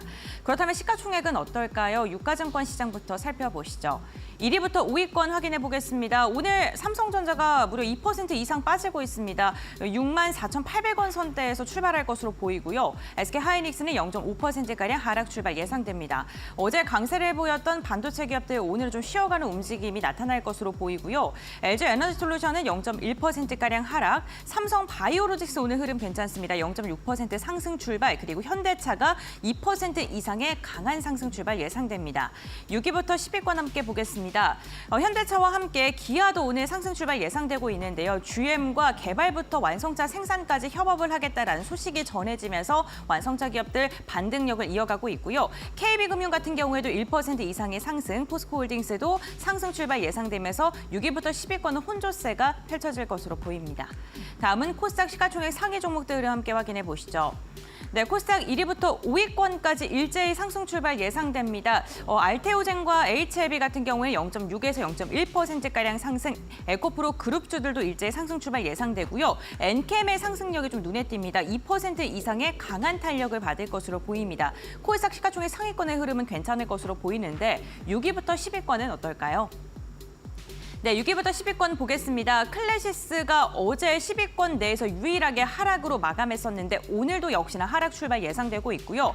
리가켄바이오 0.9%가량 상승 출발, 그리고 삼천당제약도 오늘 1% 이상의 상승 출발 예상됩니다. 오늘 제약 관련된 기업들 가운데서 엇갈린 모습 예상되고 있습니다. 국내 증시 출발합니다.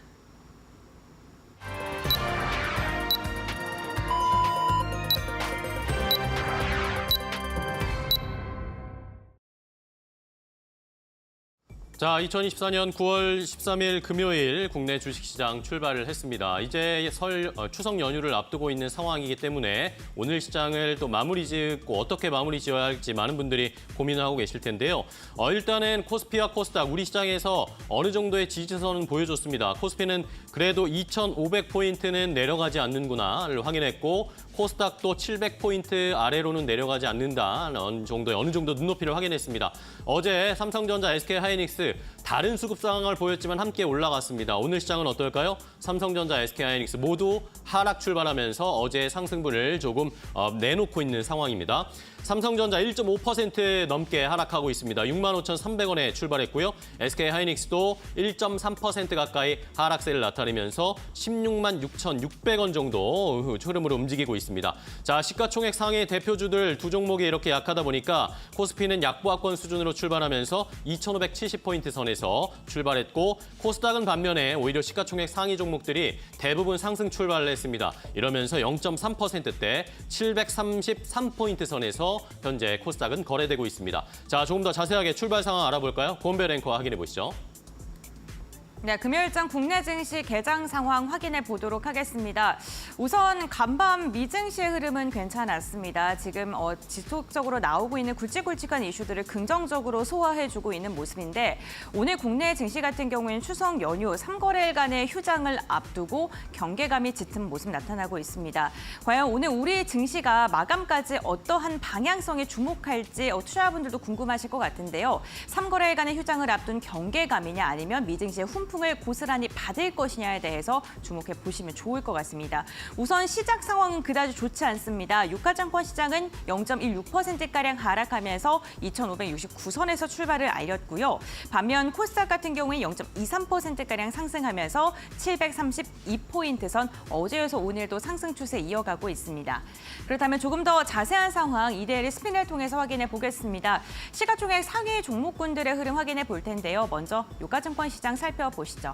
네, 우선 유가증권 시장 보시게 된다면 삼성전자와 SK하이닉스가 일제히 하락으로 출발을 했습니다. 삼성전자는 어제 상승분을 대부분 돌려내고 있는 모습이 나타나고 있습니다. 65,000원 선이 한 번에 무너져 내리는 모습이고 지금 하락폭이 더 깊어지고 있습니다. 오늘 두 기업 모두 다 증권가에서 목표 주가 하향 리포트가 나왔습니다. 삼성전자 같은 경우에는 지금 중국의 의존도 모바일 쪽에서 너무나도 높은 상황이고 어쨌든 지금 수요가 지속적으로 둔화하고 있다라고 이야기가 나왔습니다. 삼성전자 오늘 1.8%가량 하락을 하고 있고요. SK하이닉스 같은 경우에도 D램의 공급처가 이렇게 다변화되게 된다면 역시나 실적에 대한 우려가 나올 수밖에 없다라면서 목표 주가 하향 리포트 KB금융권에서 지금 내놨는데요. 역시나 1.9%가량의 내림세가 나오고 있습니다. 우선 3위권까지는 일제 하락으로 출발했습니다. 2차 전지 대장주인 LG에너지솔루션도 1%가량의 하락으로 출발을 했습니다. 반면 5위권, 4위권부터는 흐름이 괜찮은데요. 삼성 바이오로직스, 셀트리온 일제히 상승으로 출발했고요. 오늘 특히나 완성차 기업들의 흐름이 좋습니다. 현대차 그룹과 GM이 손을 잡고 개발부터 완성차 생산까지 이제 협업을 하겠다라는 소식이 전해졌습니다. 오늘 현대차 3%가량의 강세, 기아도 2.7%가량의 오름세가 확인이 되고 있습니다.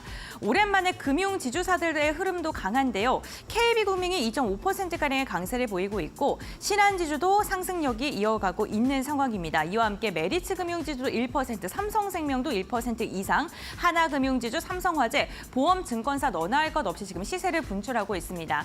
아무래도 추석 연휴 길게 휴장을 하게 된다면 불확실성이 더 커질 수밖에 없는 국내 증시인데 그렇기 때문에 경기 방어주 성향이 있는 밸류업 프로그램에 대한 수혜감이 있는 기업을 중심으로 오늘 개장 직후에는 매수세가 이어지고 있는 것으로 보입니다. 2차 전지는 한 걸음 쉬어가는 분위기가 형성되고 있는데 포스코 퓨처엠도 1% 이상의 하락으로 출발했습니다. 오늘 HD 현대중공업이 2%대의 강한 상승이 나오면서 오늘 중공업 조선 관련 기업들의 흐름도 잘 체크를 해보시면 좋을 것 같고요. 카카오와 네이버 같은 게 보합권에서 등락을 거듭하고 있습니다. 그럼 다음으로는 코스닥 시가총액 상위 종목들의 흐름 함께 확인해 보시죠. 우선 유가증권 시장은 1위부터 3위권 일제 하락으로 출발했는데 코스닥은 어떨까요? 코스닥 같은 경우 오늘 시총 상위권의 흐름은 괜찮습니다. 우선 4위권까지는 일제의 상승으로 출발했는데 그 가운데서 알테오젠의 상승력이 굉장히 뜨겁습니다. 2.5%가량의 강한 상승 나왔고요. 에코프로 그룹주들도 일제의 상승 출발했는데 에코프로 BM이 1.5%가량 강한 상승 나오면서 알테오젠을 추격하고 있는 모습입니다. 엔캠 어제는 5위권 내에서 가장 흐름이 좋았는데 오늘은 한 걸음 쉬어갑니다. 0.6%가량 빠지고 있고요.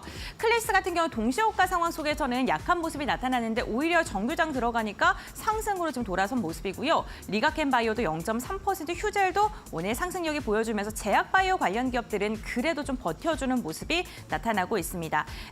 ST팜이 어제는 좀 쉬어가는 모습이었는데 오늘은 1% 이상의 상승이 나타나고 있습니다.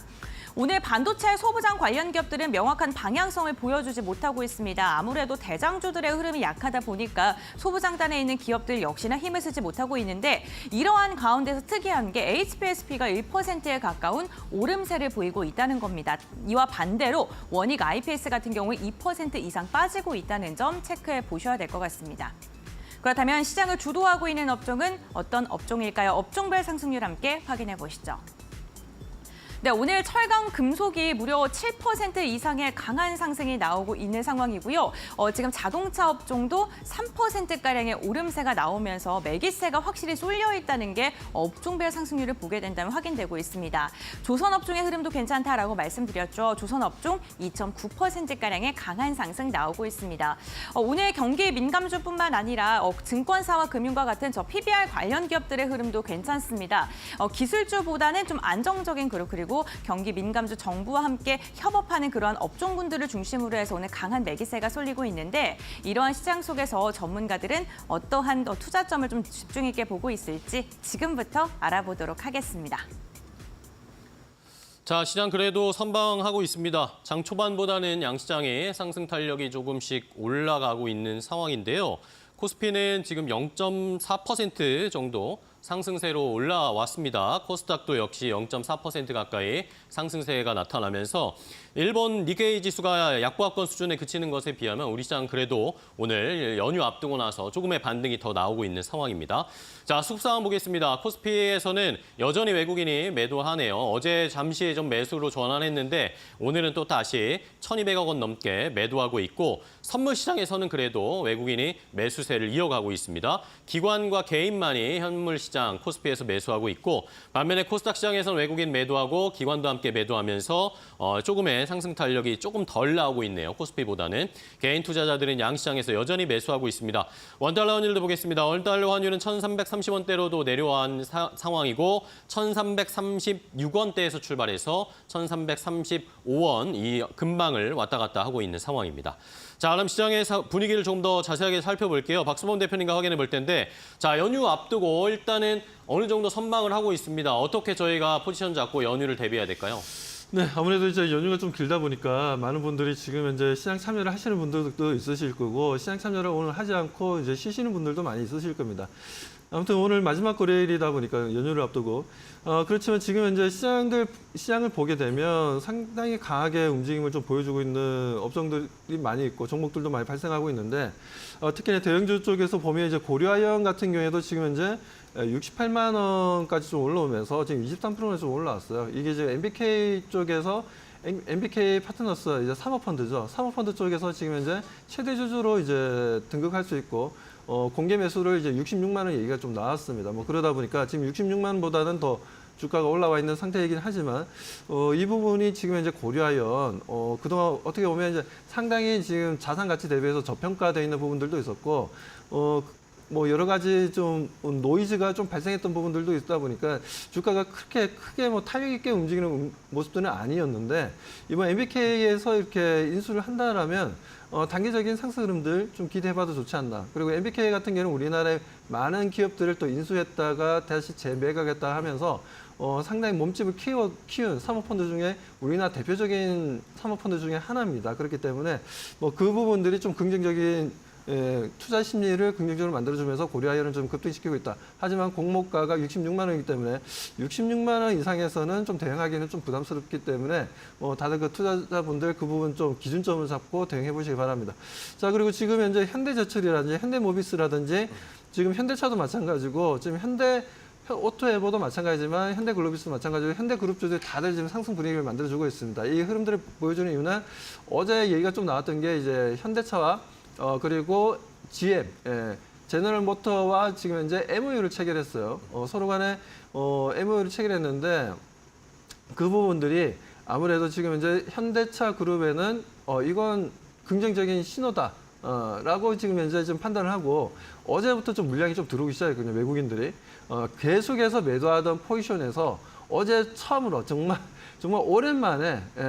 오랜만에 순매수로 좀 돌아서는 외국인들의 모습들이었는데 오늘도 그 분위기가 이어지고 있습니다. 그래서 이 부분들은 당분간은 좀 지속되지 않겠냐라고 좀 판단되기 때문에 추석 연휴 이후에도 현대차 그룹주들의 움직임들 상승 쪽이 좀 더 우리가 좀 업사이드 쪽으로 바라보면서 좀 대응할 필요가 있다라고 말씀드립니다. 자, 그리고 지금 현재 다른 또 두산 에너빌리티 같은 경우에도 좀 현재 상승 분위기를 보여주고 있는데 아무래도 9월 달에 윤 대통령이 지금 현재 국내 4대 그룹 회장들과 함께 체코를 다시 한번 방문한다는 내용들 그리고 우크라이나 재건 사업 관련되어서 이 부분들 또한 지금 현재 시장에서는 같이 두 가지를 좀 긍정적으로 좀 바라보고 있다라는 내용이 좀 나오다 보니까 원전 수주 뭐 이런 부분들에 있어서 두산 에너빌리티가 지금 관심도가 좀 높아지면서 오늘 같은 장에서도 상승 추세를 좀 보여주고 있는 부분들입니다. 자, 그리고 신한지주라든가 KB금융이라든가 금융주들의 움직임도 강하게 움직이고 보여주고 있는데 자, 요 며칠까지만 하더라도 지금 뉴욕 증시에서 금융주들이 크게 폭락을 했었습니다. 그 영향 때문에 밸류 프로그램에 진행되는 부분들에 있어서 아직까지 뭐 발표는 안 되었지만 그 기대감이 있었는데 갑자기 이틀 동안 크게 또 급락을 했었죠. 급락했던 부분들이 오늘 다시 한번 더 반발 매수세가 좀 형성되면서 상승 분위기를 이어나가고 있는데 뭐 해외에서 촉발되었던 악재가 국내에 영향을 주었지만 뭐 결국은 그래도 상당히 좀 저평가되어 있고 그리고 BIS 비율로 보더라도 거의 뭐 17%, 15% 자기 자본이 그 정도 된다는 겁니다.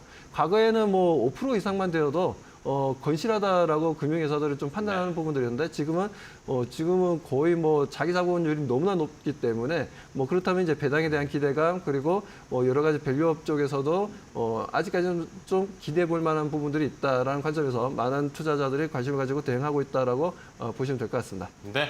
자, 시장에 조금씩 또 힘이 빠지고 있네요. 어제 반도체, 2차 전지 함께 동반해서 전반적으로 시장 끌어올렸는데 하루 천하일까요? 삼성전자, SK하이닉스 하락세, LG에너지솔루션, 삼성 SDI도 하락세, 조금은 아쉬운 모습입니다.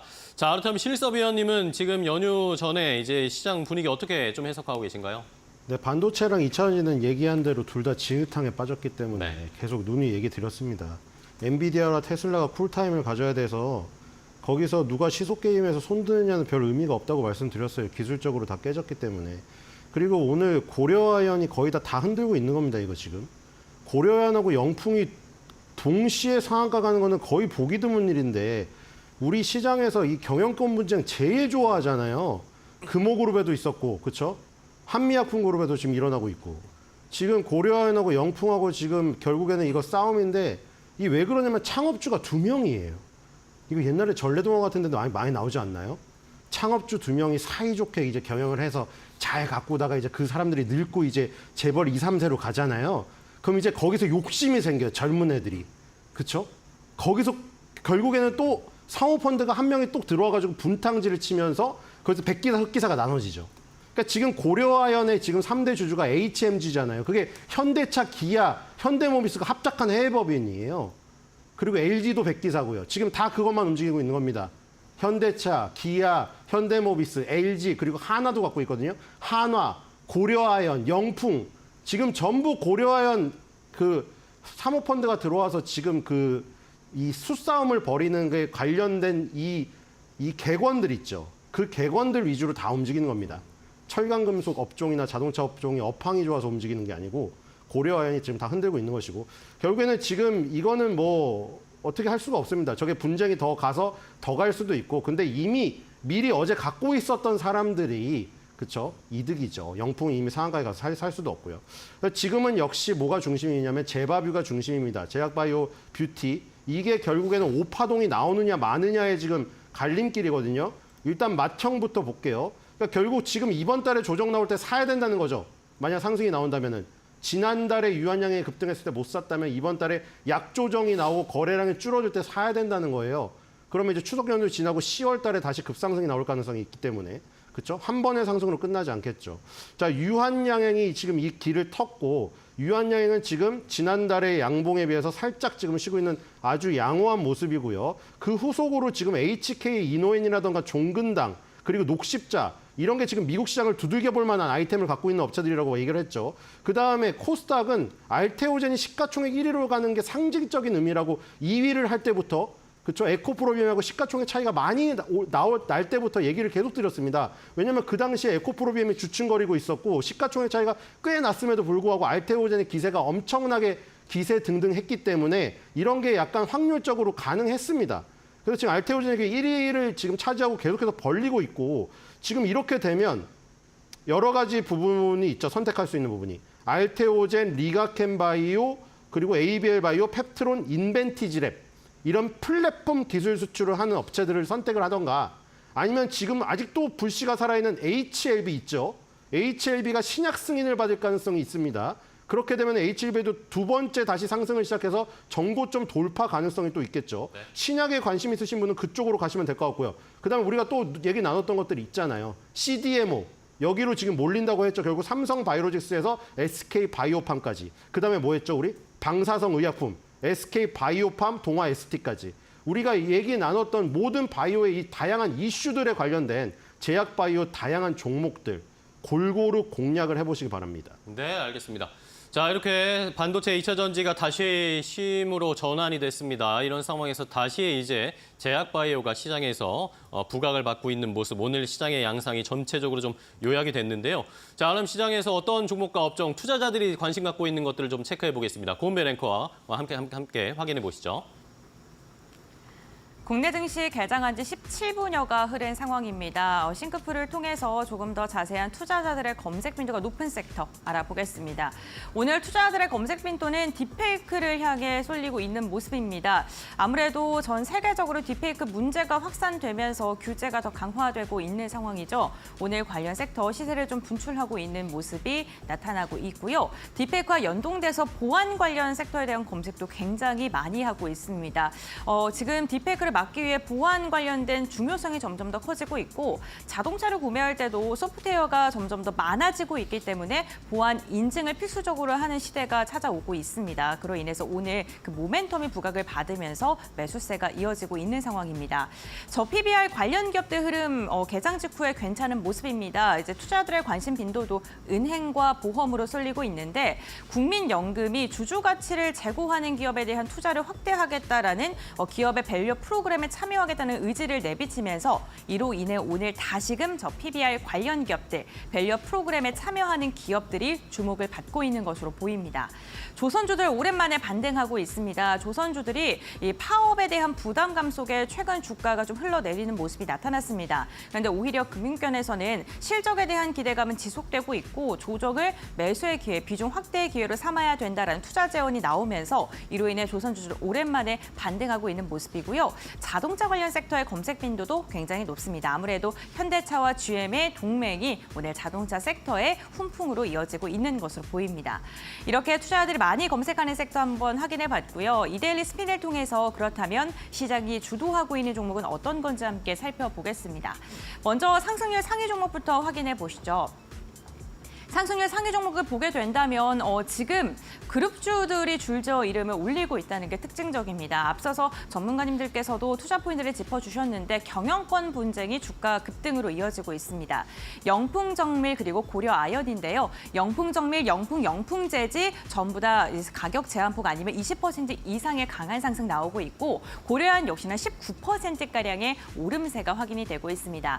다만 공개 매수 가격인 66만 원을 초과하게 된다면 당연히 부담스럽게 작용할 수밖에 없고 변동성이 굉장히 확대될 수 있기 때문에 이 부분은 참고하시면서 투자 포인트 삼으시면 좋을 것 같고요. 오가닉트 코스메틱이 오늘 상한가에 안착하는 데 성공을 했습니다. 아무래도 주주 가치 제고를 위해서 지금 주식을 합병하겠다라는 소식이 전해지면서 이로 인해 투자 심리가 좀 우호적으로 개선되고 있는 것으로 보이고요. 하이드로는 어제여서 오늘도 강한 상승 이어가고 있습니다. 앞서 사이버 보안과 관련돼서 딥페이크 관련돼서 오늘 많은 분들께서 검색을 하고 있고 섹터 자체도 지금 상승률을 이어가고 있다는 설명을 도와드렸습니다. 대표적으로 모니터랩이 오늘 강한 상승 나오면서 17%가량의 오름세가 확인이 되고 있습니다. 반도체 대장주들은 힘을 쓰지 못하고 있는 오늘인데요. 그래도 일부 종목을 중심으로는 어제여서 오늘도 시세를 이어가고 있습니다. 대표적으로 미래반도체가 두 자릿대 강세를 보이고 있다는 점, 그리고 코리아 서키트 역시나 10%가량의 오름세가 확인이 되고 있습니다. 그렇다면 이렇게 강한 상승 나오고 있는 종목들 살펴봤고요. 거래량이 실리고 있는 종목들은 어떤 게 있는지 살펴보겠습니다. 거래량 상위 종목 함께 살펴보겠습니다. 오늘 거래량 상위 종목을 살펴보게 된다면요. 원전 관련 기업들의 이름이 다수 랭크되어 있는 모습이 특징적입니다. 우선 우리기술 향해서 매수세가 가장 강하게 쏠리고 있고요. 보성파워텍 오늘 지금 0.9% 하락하고 있지만 거래량이 지금 강하게 쏠리고 있다는 점 체크해 보시면 좋을 것 같습니다. 삼성전자 오늘 거래량 6번째로 많이 실리고 있는데 1.6%가량 빠지고 있다는 점 확인해 보셔야 될 것 같고요. 최근에 코데즈 컴파인의 변동성이 지속적으로 확인되고 있습니다. 오늘도 많은 거래량 실리면서 3% 이상의 시세를 분출하고 있고요. 비만 치료제 관련 모멘텀과 함께 움직이는 샤페론 오늘 5%가량의 오름세가 확인이 되고 있습니다. 우리바이 오늘 한 걸음 쉬어가는데요. 역시나 거래량은 여전한 상황입니다. 미국 대선과 관련해서 움직이는 종목들 변동성이 나오고 있긴 하지만 투자 심리가 지속적으로 이어지고 있다는 점도 놓치지 말고 확인해 보셔야 될 것 같은 부분입니다. 네, 이렇게 오늘 투자자들이 검색 빈도가 높은 섹터부터 그리고 거래량이 실리는 종목들 함께 확인해 봤고요. 그렇다면 전문가들은 어떠한 종목을 눈여겨보고 있을까요? 지금부터 알아보시죠. 자, 시장에서 상승과 하락을 왔다 갔다 지금 반복을 하고 있는 모습인데 장 초반에 그래도 좋게 버텨주는가 싶었는데 외국인 매도가 조금씩 늘어나면서 양시장이 결국에 하락으로 전환했습니다. 코스피는 약보합권 2,570포인트 선까지 내려왔고요. 외국인이 코스피에서 지금 2,300억 원 가까이 매도를 하고 있습니다. 코스닥 시장에서도 역시 외국인 기관이 함께 매도하다 보니까 0.25% 730선을 이탈하는 모습이 나타나고 있는데 자, 그렇다면 이런 시장에서 어떤 종목을 살펴봐야 될지 박수범 대표님과 종목 이야기 더 자세하게 해보겠습니다. 네, 지금 현재 보니까 밸류업 때문에 지금 금융사도 움직이고 있지만 지주사들도 움직임을 좀 보여주고 있습니다. LG 같은 경우에도 지금 이제 2.4% 정도 상승 흐름을 보여주고 있고 SK 같은 경우에도 지금 이제 2.1% 정도 상승을 이어나가고 있는데 GS도 지금 이제 1% 정도 상승했고요. 이렇게 보자면 지금 이제 금융회사들도 좋지만 지금 현재 지주사들의 움직임이 다시 한 번 더 좀 강하게 반등이 좀 나와주고 있다는 부분들. 자, 이 부분들을 우리가 좀 보자면은 밸류업 지수에 대한 이제 발표가 얼마 남지 않았구나. 이제 추석 연휴가 끝나면은 어느 정도 이제 가시적인 발표가 있을 거고 그 부분에 있어서의 미리 선 반영되어서 주가들이 좀 움직임을 가져간다라고 좀 판단을 한다면 그렇다면 오늘 같은 경우에는 LG라든가 SK라든가 GS라든지 이런 지주사들을 우리가 공략해보는 것도 괜찮은 방법이라고 저는 판단하고 있습니다. 그렇기 때문에 이런 지주사의 움직임들도 계속해서 우리가 눈여겨볼 필요가 있다라고 말씀드리고요. 아무튼 지금 현재 외국인들은 매도를 하고는 있지만 거기다 제가 봤을 때는 좀 반도체 쪽에 좀 집중되고 있는 것 같아요. 지금 현재 SK하이닉스 같은 경우도 2.6% 정도 하락을 좀 보여주고 있고 삼성전자 같은 경우에도 1.6% 정도 하락을 좀 보여주고 있습니다. 삼성전자 같은 경우는 워낙 지금 시가총액이 좀 큰 종목이기도 하고 그리고 최근에 보면 이제 삼성전자나 SK하이닉스가 전체 우리 그 코스피 시장에서 차지하는 시가총액 비중이 한참 좋을 때는 30%가 조금 넘었을 때가 있었어요. 근데 과거에도 마찬가지예요. 과거에도 한번 삼성전자, SK하이닉스가 시가총액이 전체 코스피 시장에서 36%인가 35%까지 올라간 적이 있었는데 그때 고점을 찍고 피크아웃 되면서 좀 조정을 받았던 경우가 있었습니다. 지금 현재도 들리는 얘기가 레거시 쪽도 마찬가지고 HBM 쪽도 마찬가지고 긍정적인 이슈도 있고 부정적인 이슈도 있고 근데 우리가 긍정적인 이슈라든가 부정적인 이슈들 같은 경우는요 항상 시장이 좋든 안 좋든 나옵니다. 다만 이제 투자자들이 좋은 걸 좋게 해석할 것이냐 아니면 좋은 걸 안 좋게 해석할 거냐에 따라서 좀 달라진다라는 부분들이죠. 뭐 그렇기 때문에 지금 현재는 그런 부분들에 있어서 저는 트레이딩 관점으로 좀 볼 필요가 있다. 삼성전자도 마찬가지고 더 이상 여기서 뭐 추가적인 하락을 좀 할 수도 있겠지만 반등이 나온다면 뭐 그 부분에 있어서 굳이 네. 우리가 이 가격대가 낮은 가격대는 아니다라고 말씀을 좀 드리고 싶습니다. 자, 아무튼 뭐 이렇게 해서 좀 반도체에 대해서도 너무 부정적으로 보지 마시고 긍정적으로 좀 바라보자라고 말씀드립니다. 네, 알겠습니다. 자, 시장에서 일단은 뭐 오늘 앞서서 체크해 주신 대로 고려 아연과 영풍 쪽의 경영권 분쟁 이야기 이런 관련 종목들 급등세 나타내고 있고요. 현대차 그룹주들도 오늘 선방하고 있는 상황입니다. 자, 신일섭 위원님은 연휴 전에 어떤 종목을 좀 집중하고 계십니까? 네, 뭐 그 제약바이오에서 더 이제 확장이 돼서 이제 여러 가지 가고 있잖아요. 이제 그 위고비가 이제 들어오니까 인벤티지 랩처럼 뭐 기간을 늘릴 수 있는 거라던가 아니면은 지금 D&D 파마텍처럼 먹는 비만약에 관련된 거라던가 이런 것이 움직일 가능성이 있는데 지금 차트가 상당히 예쁘니까 거기에 맞아 떨어져서 지금 갈 수도 있겠고요. 그다음에 K뷰티에서 지금 미용 의료기기 쪽이 상당히 강하잖아요. 그래서 클래시스가 지금 일단 신고가를 갖고 파마리서치도 뭐 리쥬란 힐러이긴 하지만 의료기기 쪽으로 본다면은 걔도 지금 신고가를 갖고 이제 후속을 한번 노려볼 필요가 있다. 비올같이 20개월 선에 처음 단 2022년도 9월 달에 20개월 선 돌파해서 2년 동안 상승한 뒤에 처음으로 20개월 선에 닿거든요. 이런 거는 20개월 선에서 한번 공략해 볼 필요가 있죠. 그래서 클래시스의 후속으로 비올 같은 거를 노려보는 전략. 그러니까 지금 확산이 되는데 아주 강한 이슈들이 있죠. 돌을 강하게 던지면 파장이 멀리 가잖아요. 돌을 살짝 떨어뜨리면 파장이 금방 없어지고. 그러니까 돌을 강하게 던져서 파장이 큰 거에서 파장 끝에 가야 되는 것이죠. 돌이 약한 건데 파장 끝에 가면 금방 사그라집니다. 그러니까 지금 미용의료기기라던가 제약바이오는 파장이 상당히 크니까 주변부로 순환매가 상당히 돌 가능성이 큽니다. 2차 전지 에코프로비엠이 강하게 끌고 올라갈 때 어디까지 진행이 됐었는지 몇 번 진행이 됐었는지 그 생각을 다시 되짚어 본다면 이 지금 파장이 계속 퍼져가는 데서 이제 물결을 한번 더듬어서 찾아볼 필요가 있습니다. 그래서 클래시스의 후속으로 비올 같은 거 노려보고 제약바이오 후속으로 아까 말한 대로 먹는 비만 치료제라던가 그 비만 치료제의 기간을 늘릴 수 있는 플랫폼 가진 기업들 이런 거 노려봄직함합니다. 네, 좋습니다. 자, 말씀해 주신 대로 뭐 제약, 바이오, 뷰티 이쪽에도 좋은 흐름 오늘 이어지네요. 톡신 뭐 침습 관련해서 휴젤이나 대웅제약도 오늘 좋은 흐름 이어가고 있는 거 확인해 보면 좋을 것 같습니다. 자, 마지막으로 연휴 앞두고 저희가 오늘 시장 어떻게 대비해야 할지 핵심 키포인트 박수범 대표님 알려주시죠. 네, 오늘 지금은 이제 어떻게 보면 이제 연휴 마지막 거래일입니다. 그렇기 때문에 뭐 저는 그렇게 생각합니다. 뭐 시장에 대해서 대응하기 자신이 없으신 분들은 그냥 오늘 하루는 좀 쉬어가는 것도 돈을 버는 투자 전략이라고 좀 말씀을 드립니다. 그 부분을 좀 인식하시고 대응하시기 바라겠습니다. 네, 알겠습니다. 쉬는 것도 투자 전략이다라는 의미였고요. 이번에는 신일섭 의원님의 키포인트는요. 네, 반도체주의 반등 속에 제밥위의 진격은 계속된다 해서 네. 제약바이오 뷰티에 좀 집중 포트폴리오를 가져가는 게 어떤가 이런 생각이 듭니다. 알겠습니다. 제약, 바이오, 뷰티 계속해서 강조해주고 계십니다.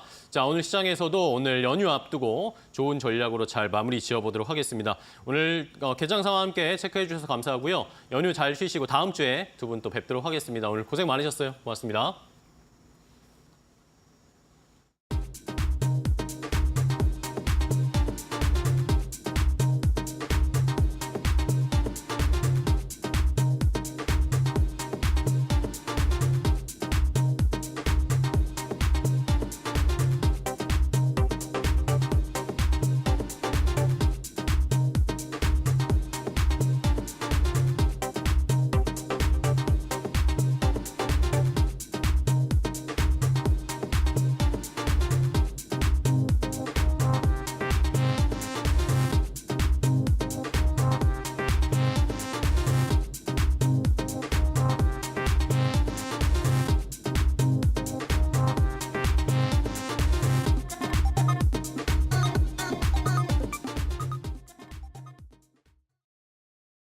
자, 이제 오늘 시장에서 잘 달릴 수 있을 만한 좋은 종목 골라서 투자 전략 세워보겠습니다. 오늘 장 선발 종목입니다. 자, 오늘은 메리츠증권 광남금융센터의 황혜수 차장과 함께 종목 선정해보도록 하겠습니다. 안녕하세요, 차장님. 네, 안녕하세요. 네, 반갑습니다. 자, 오늘 시장에서 어떤 종목 살펴볼까요? 오늘은 알테오젠 말씀드리겠습니다. 알테오젠, 예, 코스닥 시총 1위에 빛나는 이름 그 종목입니다. 알테오젠 계속해서 조금씩 상단을 높여가고 있는데 어떻게 투자 전략 세울까요? 그렇습니다. 알테오젠 같은 경우에는 코스닥 시총 1위 종목으로서 동사 같은 경우에는 가장 모멘텀이 될 수 있는 부분이 키트루다 제형 부분인데요. 키트루다는 글로벌 1위 항암 치료제로서 SC 제형에 대한 승인이 내년 FDA에 기대해 볼 수 있다는 점이 가장 큰 주가 모멘텀이다라고 말씀드릴 수가 있겠습니다. 또한 동사 같은 경우에는 ADC, SC 제형 개발 가능성도 최근 들어 글로벌 빅파마들이 계속 연구 개발을 진행하면서 알테오젠이 가장 큰 수혜를 볼 수 있다는 점이 향후 밸류에이션 리레이팅 되는 데 모멘텀이 될 수 있다고 말씀드릴 수가 있겠고요. 이렇듯 그 SC 제형 부분에서 알테오젠이 글로벌 탑티어 위치를 차지한 만큼 향후 이런 제형 관련된 개발 소식이 나타날 때마다 밸류에이션이 점점 올라가는 그런 점진적인 상승을 기대해 볼 수 있다는 점이 긍정적이다라고 말씀드릴 수가 있겠습니다. 또한 동사 같은 경우는 최근 일부 언론 보도를 통해서 공장시설 투자를 위한 자금 조달도 고려 중이다라는 언론 보도가 있었는데요. 이 공장시설을 투자를 하게 된다면 자체적으로 알테오젠의 어떤 SC 제형에 대한 선순환 구조가 완성이 되는 부분이기 때문에 이에 따른 또 가치 평가를 다시 한번 점증해서 받을 수 있다는 요인이 작용하고 있다 이렇게 말씀드릴 수가 있겠습니다. 네, 알겠습니다. 자, 알테오젠 어쨌든 최근에 급등은 아니지만 계속해서 조금씩 상승 탄력을 이어가고 있습니다. 이러니까 코스닥 시총 1위를 잘 지키고 있는 것으로 보이는데 그러면 가격 전략 어떻게 잡을까요? 말씀해 주신 대로 알테오젠 같은 경우에는 시장과 약간 다른 흐름이 계속해서 유지가 되고 있는데요. 네. 다만 주가는 상단 부분이기 때문에 매수하시기는 약간은 부담스러우실 수 있는 가격 구간입니다. 하지만 말씀드린 어떤 모멘텀들, 여러 모멘텀들이 여전히 유효하다는 점 감안했을 때 현재가부터 분할 매수하시는 전략 추천드리겠고요. 또한 바이오 섹터 같은 경우에는 연휴 이후 다음 날 있을 FOMC의 금리 인하에 따른 주가 변동성이 나타날 수 있다는 점을 고려하시고 대응을 하셔야겠고 따라서 매수가는 현재가부터 분할 매수, 목표가는 우선적으로 38만 원, 손절가는 24만 원으로 말씀드리겠습니다. 네, 알겠습니다. 알테오젠 계속해서 상승 탄력 이어갈 수 있을지 지켜보도록 하겠습니다. 오늘 좋은 종목 소개해 주셔서 감사하고요. 추석 연휴 잘 보내시고 다음 주에 뵙겠습니다. 고맙습니다. 감사합니다. 네, 잘 들었습니다. 자, 이렇게 오늘장 선발 종목으로 알테오젠 선정을 해드렸습니다. 역시 키트루다 FDA 승인 기대감은 여전히 지속되고 있는 상황이죠. 계속해서 코스닥 시가총액 1위를 유지하면서 상승 탄력 이어갈 수 있을지 잘 살펴보시기 바랍니다. 지금까지 오늘장 선발 종목이었습니다.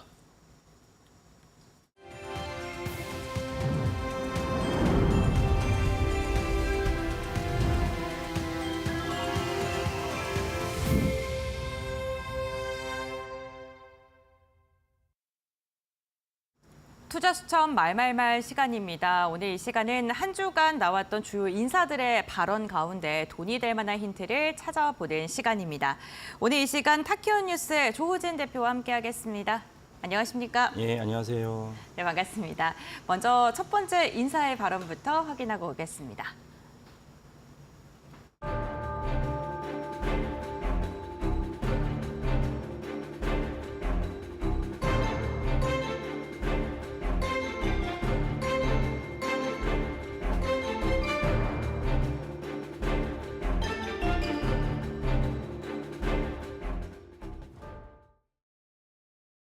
네, 오늘 첫 번째에서는 젠슨 황 엔비디아 CEO의 발언입니다. 현재 시각으로 11일 반도체와 관련된 다양한 코멘트를 하면서 어제 국내 증시 삼성전자와 SK 하이닉스의 흐름이 굉장히 좋았고요. 엔비디아 역시나 간밤에 2%가량 상승하면서 이거래일째 오름세를 이어가게 됐습니다.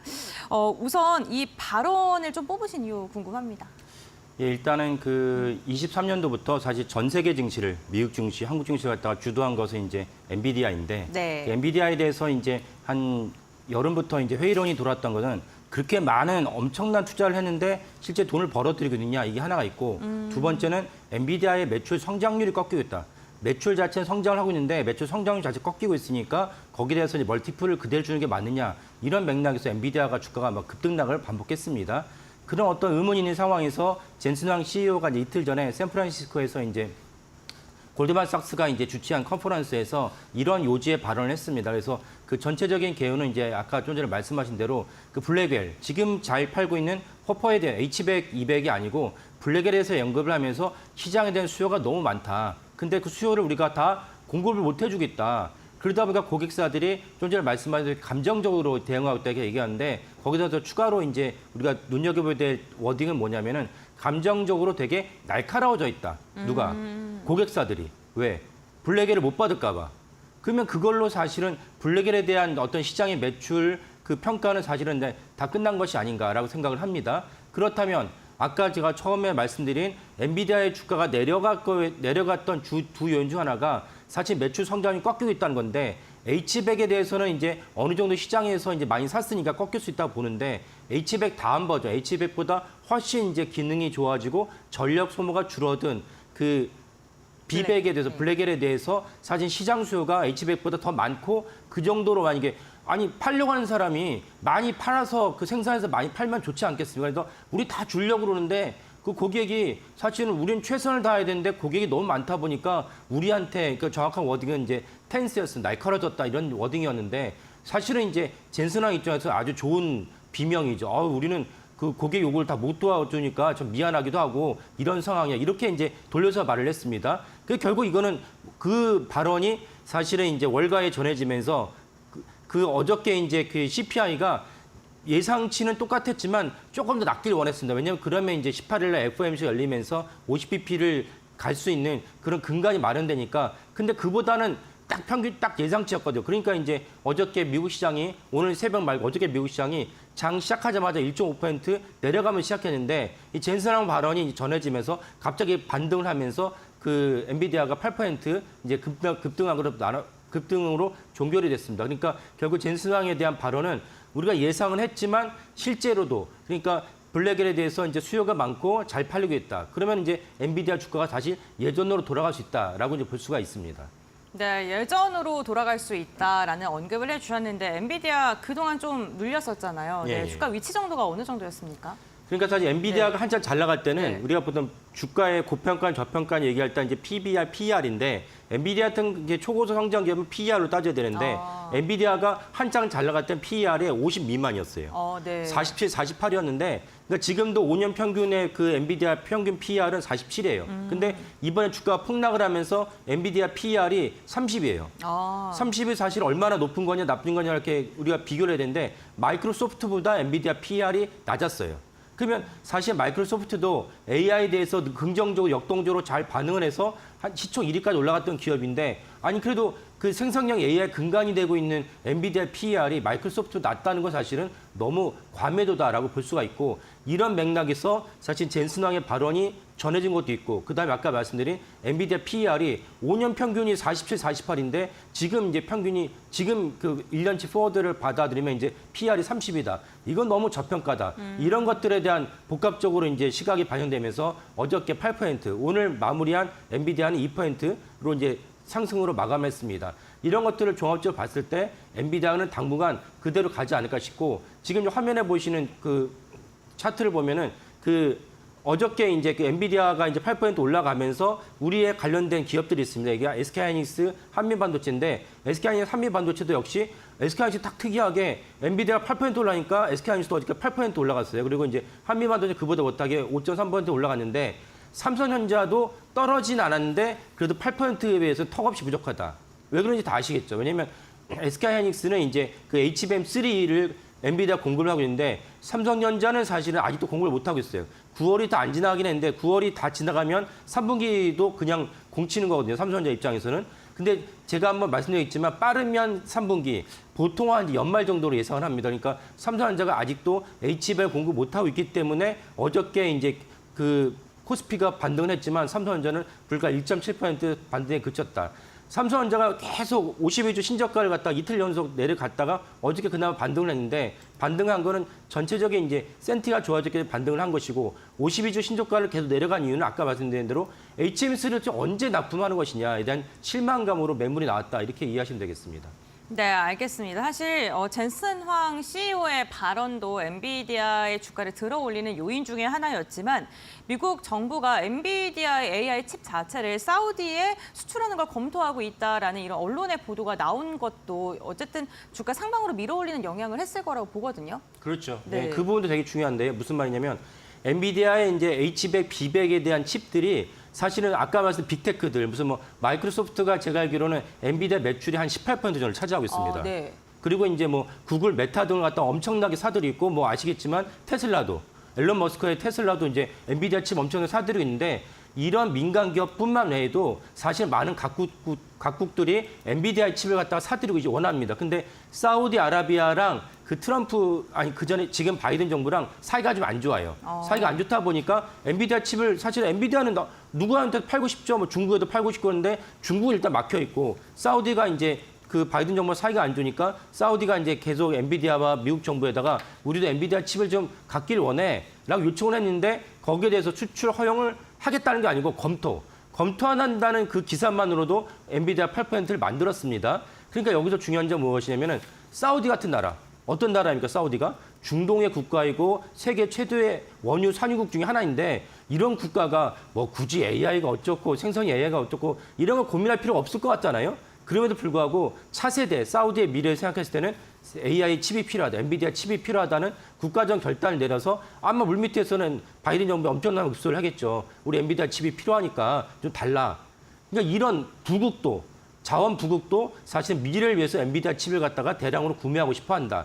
이런 맥락에서 기존의 민간 기업 외에도 사실 국가별로 제가 한번 언급한 적이 있는데 우리나라 유수의 대학이라면 서울대랑 카이스트인데 서울대 교수에서 어떤 인터뷰가 나왔어요. 한 몇 달 됐습니다. 엔비디아 칩이 필요한데 연구를 하려면 칩을 구할 수가 없다. 그러니까 이거는 사실 전 세계적인 퍼진 현상이고 그러니까 각국별로 엔비디아 칩을 사기 위해서 엄청난 노력을 하고 있고 그 정도로 사실 우리가 엄청난 문명사적인 변환기를 갖다가 겪고 있다, 지나고 있다 이렇게 이해하시면 되겠습니다. 네, 사우디도 이제 미국이랑 그렇게 미국 정부랑 사이가 원활하진 않은데 지금 긍정적인 그 사이를 좀 이어가기 위해 노력 중이다라고 이야기해 주셨는데 그렇다면 사실 미국과 가장 좀 외교적인 마찰이 있는 중국 같은 경우에는 어떻습니까? 그렇죠. 중국도 사실은 엔비디아 칩을 갖고 싶죠. 네. 근데 원래 원천적으로 엔비디아에 이제 그 H100을 납품하는 걸 금지시켜 버렸어요. 그래서 중국은 어떻게 하고 있냐면은 우리가 원래 그 시청하시는 분들도 아시겠지만 원래 엔비디아는 컴퓨터 그래픽 카드로 유명한 회사고 네. 그러니까 아주 성능이 낮은 그래픽 카드를 갖다가 가져와서 그걸 갖고 좀 약간 변형을 해서 써야 되는 되게 어처구니 없는 안 좋은 상황인데 불구하고 할 수가 없죠. 개발을 못 하니까. 그런 상황인데 그 한 가지 재미있는 사례가 무엇이 있었냐면은 젠슨 왕이 6월 달에 대만에 갔었는데 젠슨 왕이 원래 이제 대만계 미국인 아닙니까? 그래서 뭐 5살 때, 8살 때 미국에 이민을 갔는데 젠슨 왕이 대만을 가니까 대만 국민들에게 엄청난 어떤 그 환영을 받았죠. 근데 거기서 연설을 했는데 젠슨 왕이 무슨 말을 했냐면은 대만이 국가라고 얘기했어요. 아니, 국가 아니야? 뭐 다 이렇게 생각하시는 분도 계시겠지만 중국은 하나의 국가다. 민감하죠. 예, 네. 대만과 중국은 하나의 국가다. 그걸 별개로 보는 것에서 아주 예민하게 반응을 합니다. 하지만 대만은 국가다라고 발언을 했음에도 불구하고 중국 당국이 젠슨 왕을 비판한다든지 그 관계된 공무원들한테 엔비디아 칩을 쓰지 말라든지 이런 얘기가 일체 없습니다. 왜? 그 정도는 엔비디아 칩이 너무나 필요한데 젠슨 왕의 심기를 거스려가지고 잘못하면은 그렇지 않아도 바이든이 엔비디아 칩을 건너지 못하게 하고 있는데 젠슨 왕마저 아니 중국에 주지 마. 이럴까 봐 중국 당국이 아주 그냥 저자세로 나선 것입니다. 그래서 사실 이런 것들은 무엇이냐면 엔비디아 칩이 이 생성형 AI가 국가의 외교 안보에도 엄청난 영향을 끼치고 있다. 그러니까 그 오만 방지한 중국 당국이 저자세를 하면서 단 한마디의 멘트도 안 한 거거든요. 그러니까 사실 우리가 무기가 핵무기도 있고 뭐 그 대공함도 있고 구축함도 있지만은 이런 생성형 AI 칩이 국가 외교 안보에도 엄청난 영향을 끼치는 그런 시대에 살고 있다. 사실 반도체를 우리가 만약에 중국에 팔지 않는다. 그러면 중국 당국이 셧다운 되는 거예요. 네. 물론 중국 현지에 뭐 공장들이 여럿이 있긴 하지만은 그런 관점에서도 사실 우리가 산업과 반도체를 전략 무기 자산이다. 그 제가 주로 취재하는 이제 그 전문가 중에는 우리의 전략 자산은 반도체다. 왜 우리가 중국에 이렇게 굴욕을 당하고 있느냐 이런 발언을 몇 번 하셨어요. 네. 이런 관점에서도 우리의 자부심과 또 국가적으로도 반도체를 키워야 된다라는 것을 우리가 알 수가 있습니다. 네, 알겠습니다. 이렇게 첫 번째 인사 엔비디아 CEO 발언으로 이야기를 나눠봤고요. 이어서 두 번째 인사의 코멘트 이야기 나눠보겠습니다. 주제 먼저 확인해 보시죠.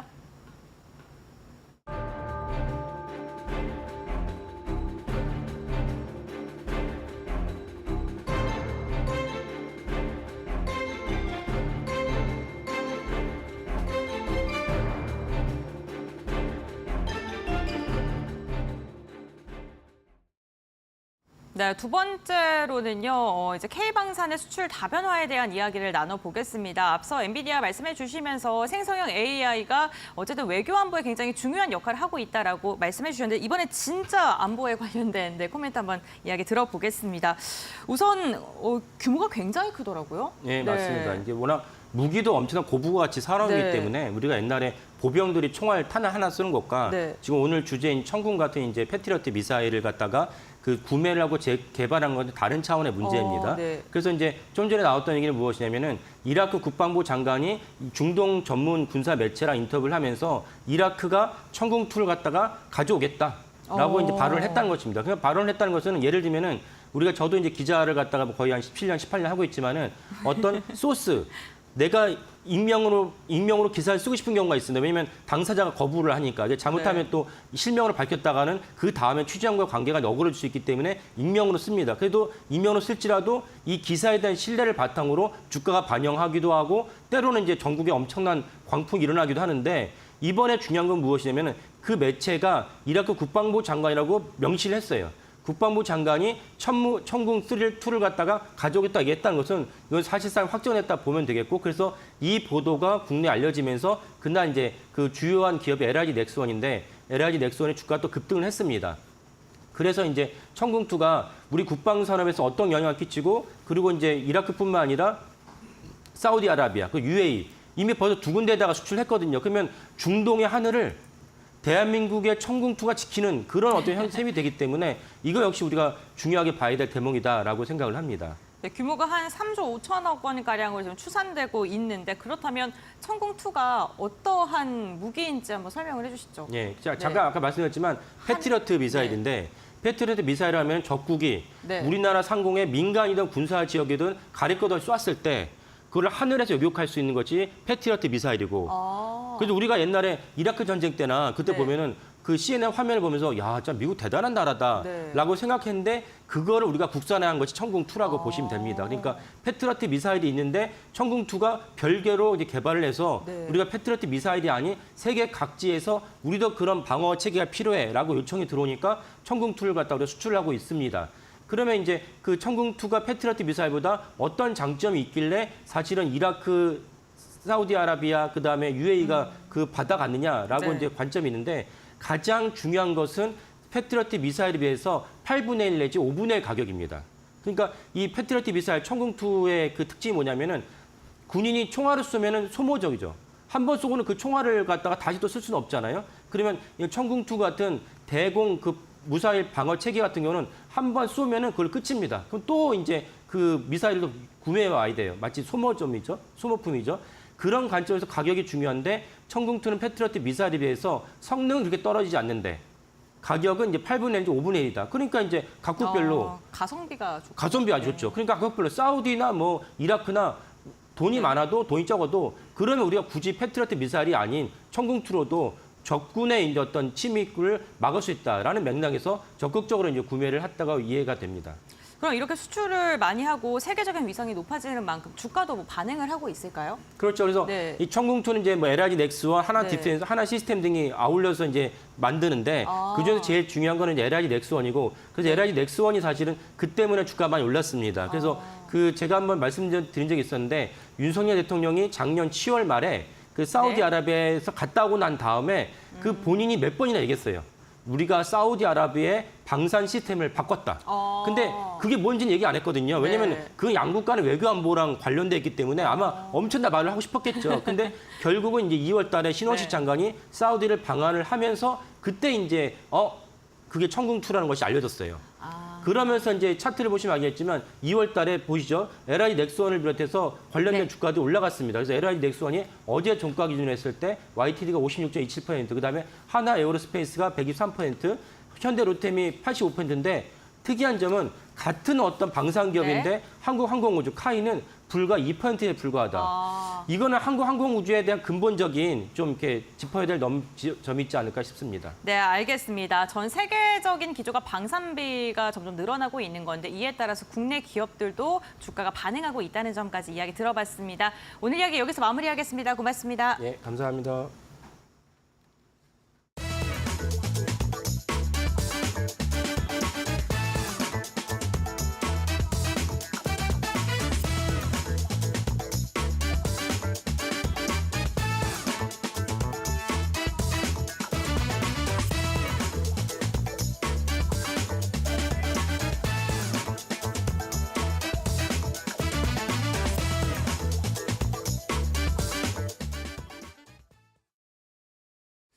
자, 저희가 준비한 소식은 여기까지 전해드리도록 하겠습니다. 이제 추석 연휴가 시작될 텐데 마지막까지 그래도 시장 잘 체크하셔야겠죠. 저희 마켓나우 2부, 3부 함께 해주시기 바랍니다.